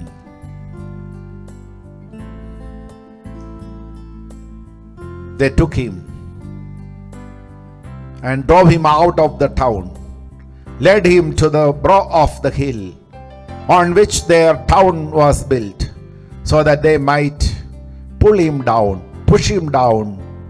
off the cliff to kill him. But Jesus escaped. Then nature stood against Jesus. Wind and waves came to destroy him. Jesus rebuked it. Demons wanted to finish his life, but Jesus protected. And the devil wanted to put him under his control through temptation, but Jesus overcame it. And finally, Jesus said, Satan, go away, worship only God Almighty. Matthew 4:10. Worship only God. Satan, get behind me. Praise the Lord. Praise the Lord. Thank you, Jesus. Thank you, Jesus. Praise you, Jesus. Praise you, Jesus. Away with me, Satan, for it is written, worship the Lord your God and serve him only. Devil failed.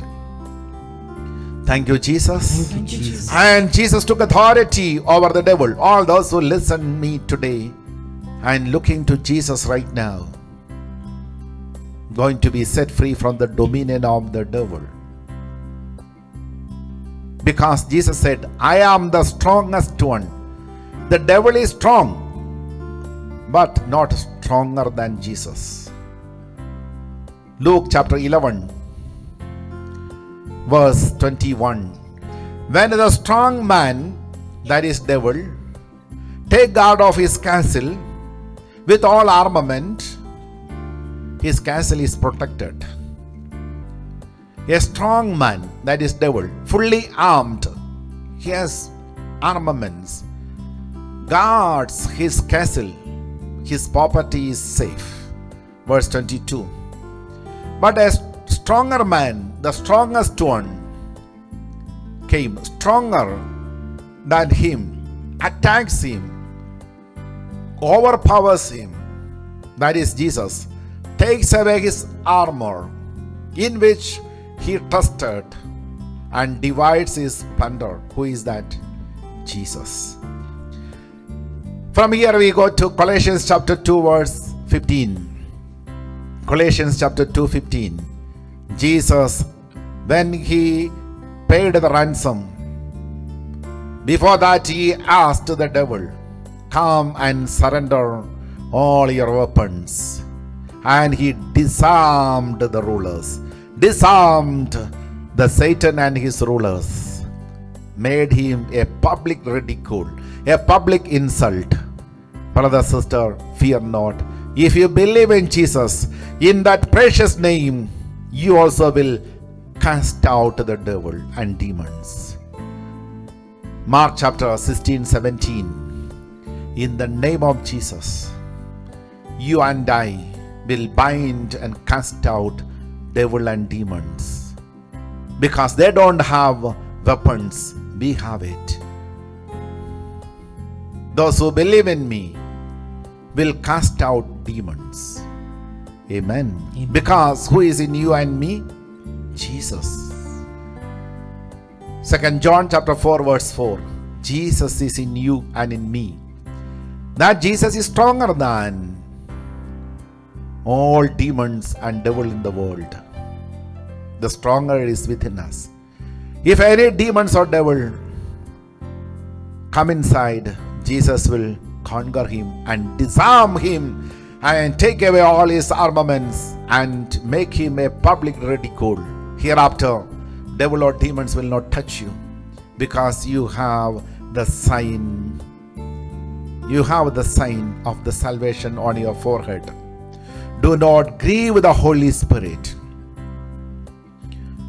That Spirit has already signed you for eternal salvation. Hallelujah. Hallelujah. Thank you, Jesus. Thank you, Jesus. Praise you, Jesus. Praise you, Jesus. Ephesians chapter 4 verse 30. Do not grieve the Holy Spirit, because Jesus redeemed us and given us the power, that is the Holy Spirit. And Holy Spirit sealed us and separated us for salvation. Verse 30, 30. Ephesians chapter 4 verse 30. So, do not grieve Jesus or his Spirit. Do not grieve the Holy Spirit, with which you are marked with a seal for the day of redemption. We all were crying for redemption. Now we are separated. We are sealed for redemption. Let us pray together. Jesus, Jesus. thank you and praise you Thank you and praise you for the salvation for the salvation that you have given us that you have given when you us. died on the cross, When you died when on you the paid cross. the ransom. When you paid the ransom. I am redeemed. I am redeemed. I am saved. I am saved. And you have declared And you have declared it is completed. it is completed. It is completed. It is completed. It is completed. It is completed. John 19:30. Jesus said, Father, ransom paid, salvation process completed. Declare to the whole world that the world is saved. Jesus is the only Savior, because devil demanded only the life of Jesus for the redemption of the humanity.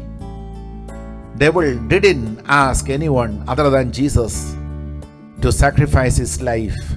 Father God has not allowed anyone to sacrifice except his son.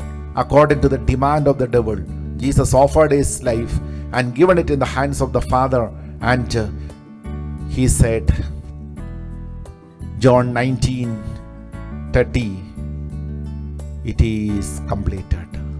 Salvation process is completed on cross. Hallelujah. Hallelujah. Thank you, Thank Jesus. you, Jesus. Jesus had Jesus. received the wine and he said, it is finished.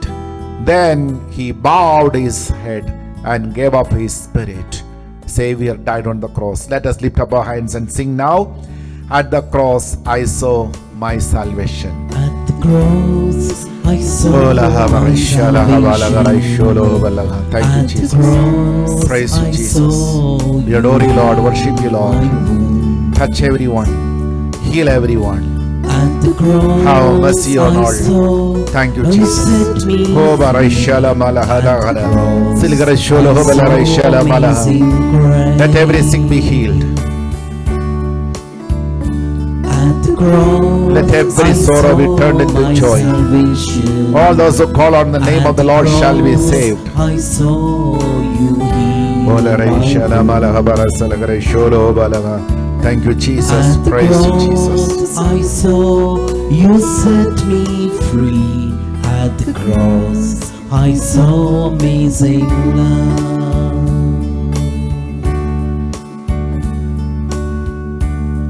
Let us sing, join our hands in prayer and worship. At the cross, I saw my salvation. When you look to the cross, just imagine that Jesus died on the cross and He is on the cross. And He completed the process of salvation, healing and redemption. When we acknowledge it, that salvation and redemption comes to us. Just acknowledge the cross of Jesus. At the cross, I saw my salvation. At the cross, I saw you heal my wounds. At the cross, I saw you set me free. At the cross, I saw amazing love. At the cross, I saw my salvation. At the cross, I saw you heal my wounds. At the cross, I saw you set me free. At the cross, I saw amazing love. Hallelujah. Hallelujah. Thank you, Jesus. Thank you, Jesus. Praise you, Jesus. Praise you, Jesus. Thank you, Jesus. Thank you, Jesus. Praise you, Jesus. Praise you, Jesus. 1 Peter chapter 1 verse 19. You are purchased by the blood of Jesus from the hands of the devil, not by the perishable things, but the imperishable blood of Jesus. We are purchased. He is the Savior. Nobody shed blood for your redemption, for your forgiveness. With the precious blood of Christ, like that of the Lamb, without defect or blemish, you are purchased. Verse 18 says, you are purchased not by silver and gold. You know that you were ransomed, purchased from the futile ways of inherited from your ancestors Adam and Eve, not with perishable things like silver or gold, but the precious name of Jesus. In that precious name, Peter said, get up and walk. That man walked. He was crippled by birth. Acts chapter 3 verse 6. He was crippled by birth. But the Savior, name of the Savior used by Peter, made him walk. The same thing is going to happen right now on the last day of our 6th day's retreat.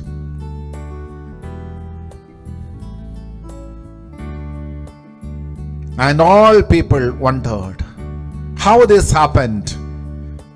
They thought Peter and John had power to heal the sick. But verse 11 says,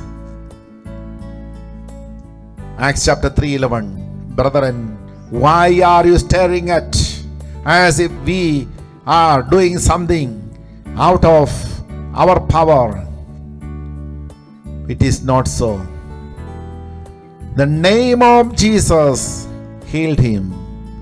16, verse 16.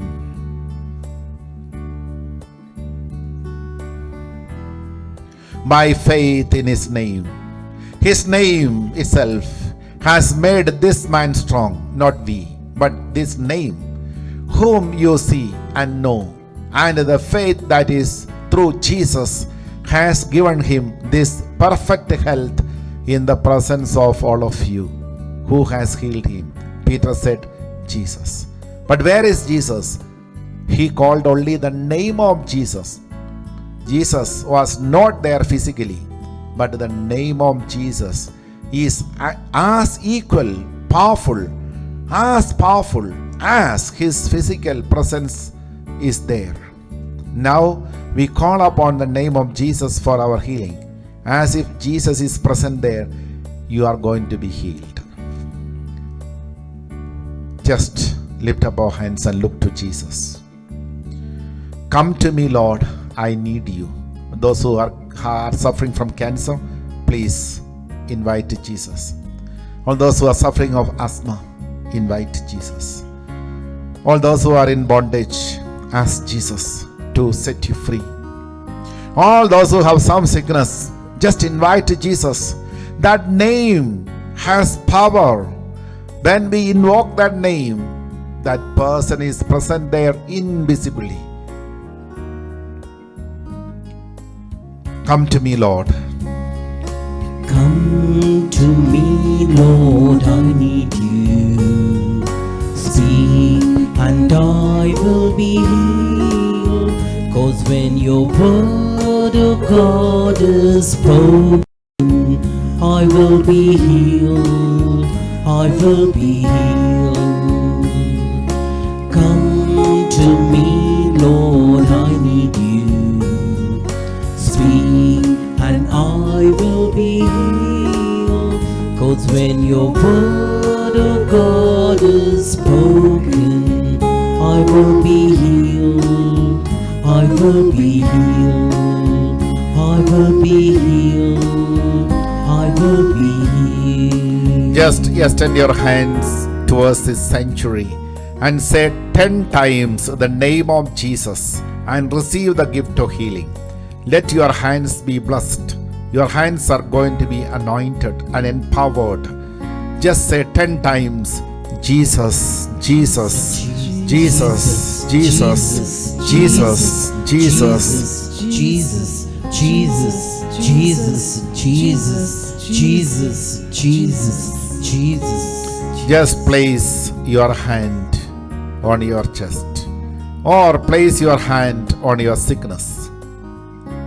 Later, you may place your hand on the sick and suffering. They also will be healed. You have received the gift of healing. In the name of Jesus, I pray over all sick and suffering right now. All those who have cough and cold, let them be healed. All those who have been suffering of high blood pressure, let them be healed right now. All those who have diabetes, let them be healed in the name of Jesus. All those who have been suffering from cancer or COVID-19, let them be healed right now. Let your lungs be healed, your eyes be touched by the Lord. Where you place your hand, there the healing power of Jesus be manifested. Be healed in the name of Jesus. Be healed in the name of Jesus. I bind and cast out all negative spirits from you, and I put it under the feet of Jesus. I sprinkle the precious blood of Jesus upon you according to Hebrews chapter 10 verse 22. By the sprinkling of the blood of Jesus you are made clean. Touch all the sick, Lord, and heal them. Make a small sign of the cross on your sickness. That sickness is healed now. Believe that Jesus heals you now. Make a sign of the cross on your sickness. Your sickness is healed. Thank you, Jesus. Thank you, Jesus. Now we lift up our hands. As we are healed, we have to heal others. As we have received power, we have to release the power. This is the time we pray for powerful anointing or rekindling of the Holy Spirit. This is the time of rekindling the Holy Spirit. 2 Timothy chapter 1 verse 6. You have received the Holy Spirit through the prophecy and through the laying on of hands. Now I recommend to you, Timothy, just rekindle it. Brothers, sisters, you are baptized in the Holy Spirit. Right now, we all pray together for the rekindling of the Holy Spirit. And this paraclete will help you and me to overcome all difficulties, to solve all the problems in the families, to get a wonderful blessing in our business. There are 13 blessings in the rekindling of the Holy Spirit. Those who want to have this book, Infilling of the Holy Spirit, page number 7, 8 and 9, there you will see 13 benefits of the rekindling of the Holy Spirit. We will be able to say Christ is Lord. We will be able to understand the love of the Father. We will be successful in all areas of our activities. All sorrows will be turned into joy. These are the sum of the blessings out of 13 blessings of the Holy Spirit and rekindling of the Holy Spirit. When we have the rekindling of the Spirit, we will have these benefits. Yesterday's anointing is not enough to face today's problem. Today's anointing is not enough to face tomorrow. Every day we need fresh anointing. That's why we should have a prayer room. Everyone go to the prayer room every day. Sit at least 1 hour. Silently pray to God. Develop a wonderful intrapersonal relationship with Jesus. Surely the Spirit will be rekindled.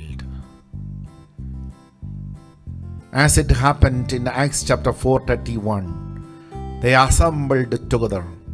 They felt powerlessness. They felt powerlessness. But they cried out, Sovereign Lord, send your Spirit once again. That was the prayer of the early church. Now that is the prayer of you and me. As we assemble together in our prayer room or in our place, we pray for rekindling of the Holy Spirit. Fire, fire, come upon me. Fire, fire. What is that fire? Acts chapter 2 verse 3. Split a tongue of fire upon them.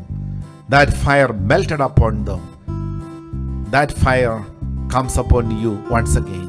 That fire comes upon you and me. Divided tongues as of fire appeared among them. A tongue rested on each of them. This is going to happen in you right now. Lift up our hands and sing together and wait for that fire. I intercede for you now. Fire, fire, fire, oh fire fall on me. Holy Spirit fire, oh fire fall on me. Send down your anointing, oh fire fall on me. Fire, fire, fire, Lord, send your fire upon them. Send your grace upon them. Thank you, Jesus. Praise you, Jesus. Let the Holy Spirit descend upon you right now. Send down your anointing. Receive the Holy Spirit. Receive the gift of tongue. Oh fire fall on me. Receive the gift of miracle working power. Pentecost, oh fire fall on me. Just like the day of Pentecost, oh fire fall on me. Fire, fire, fire, oh fire fall on me. Holy Spirit fire, oh fire, fire.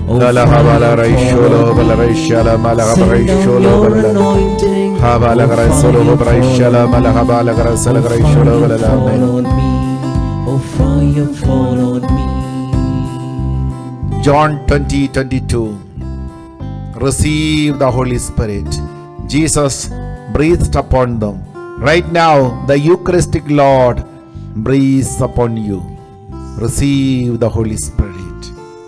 Rekindle the Spirit every day in your prayer room. It will become like a power. It will become like a violent wind. It will become power in you. Lord, send your Holy Spirit upon all those who are present in your place.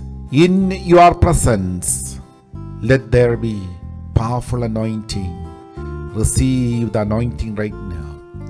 All those who have received the anointing, let that Spirit be rekindled. I have come to this world to set fire, I want to see it has to grow and become like a wildfire. Lord, give a second Pentecost upon your people right now. Many of you have received right now gift of tongue, an inspiration to pray in different languages. Many of you have received the gift of healing. When you lay your hand on the sick, they will be healed. Place your hand on the sick and try and test yourself. These sick people will be healed in the name of Jesus. These sick people will be healed in the name of Jesus. And Jesus is with you and with me to confirm every word that we speak in His name. Mark chapter 16:20. Jesus was silently present among them. Whatever they said in His name, He accomplished it with the signs and wonders. At the end of the retreat, we receive this final blessing. Jesus will be with you throughout your life.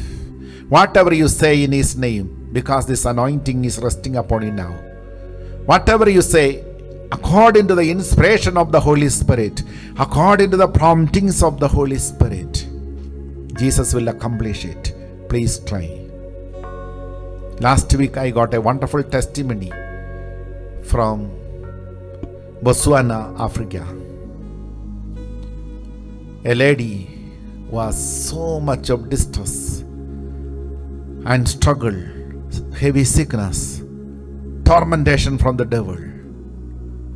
One day at 3 o'clock in the morning, severe attack of the devil happened, choking experience, fearful dreams, sleeplessness. Suddenly her mobile phone started making some sound. That was the deliverance prayer from Logos Retreat Center through the online ministry. Her mobile phone automatically started functioning, and that part of deliverance prayer, binding and casting out prayer, played. Holy Spirit came upon her. She was freed, relieved, healed, and slept well. Wonderful testimony. 17 years she was under tormentation. As that woman came and told Jesus, a demon tormenting my daughter, Jesus, come and heal her, deliver her. Jesus said, by your faith, go, your daughter is healed. The same way, by faith in Christ Jesus, whatever you ask for your son or daughter, that will be happened. She was with Jesus, daughter was not there. Go, as Jesus said, your faith has made your daughter delivered from the dominion of the devil. This will happen in your life. Thank you, Jesus. Praise you, Jesus. Praise you, Jesus. All of you may join your hands in prayer and worship. Keep your prayer intentions in your heart. When you receive this final blessing, all your prayer intentions will be fulfilled. O sacrament most holy, O sacrament divine, all praise and all thanksgiving be every moment thine. O sacrament most holy, O sacrament divine, all praise and all thanksgiving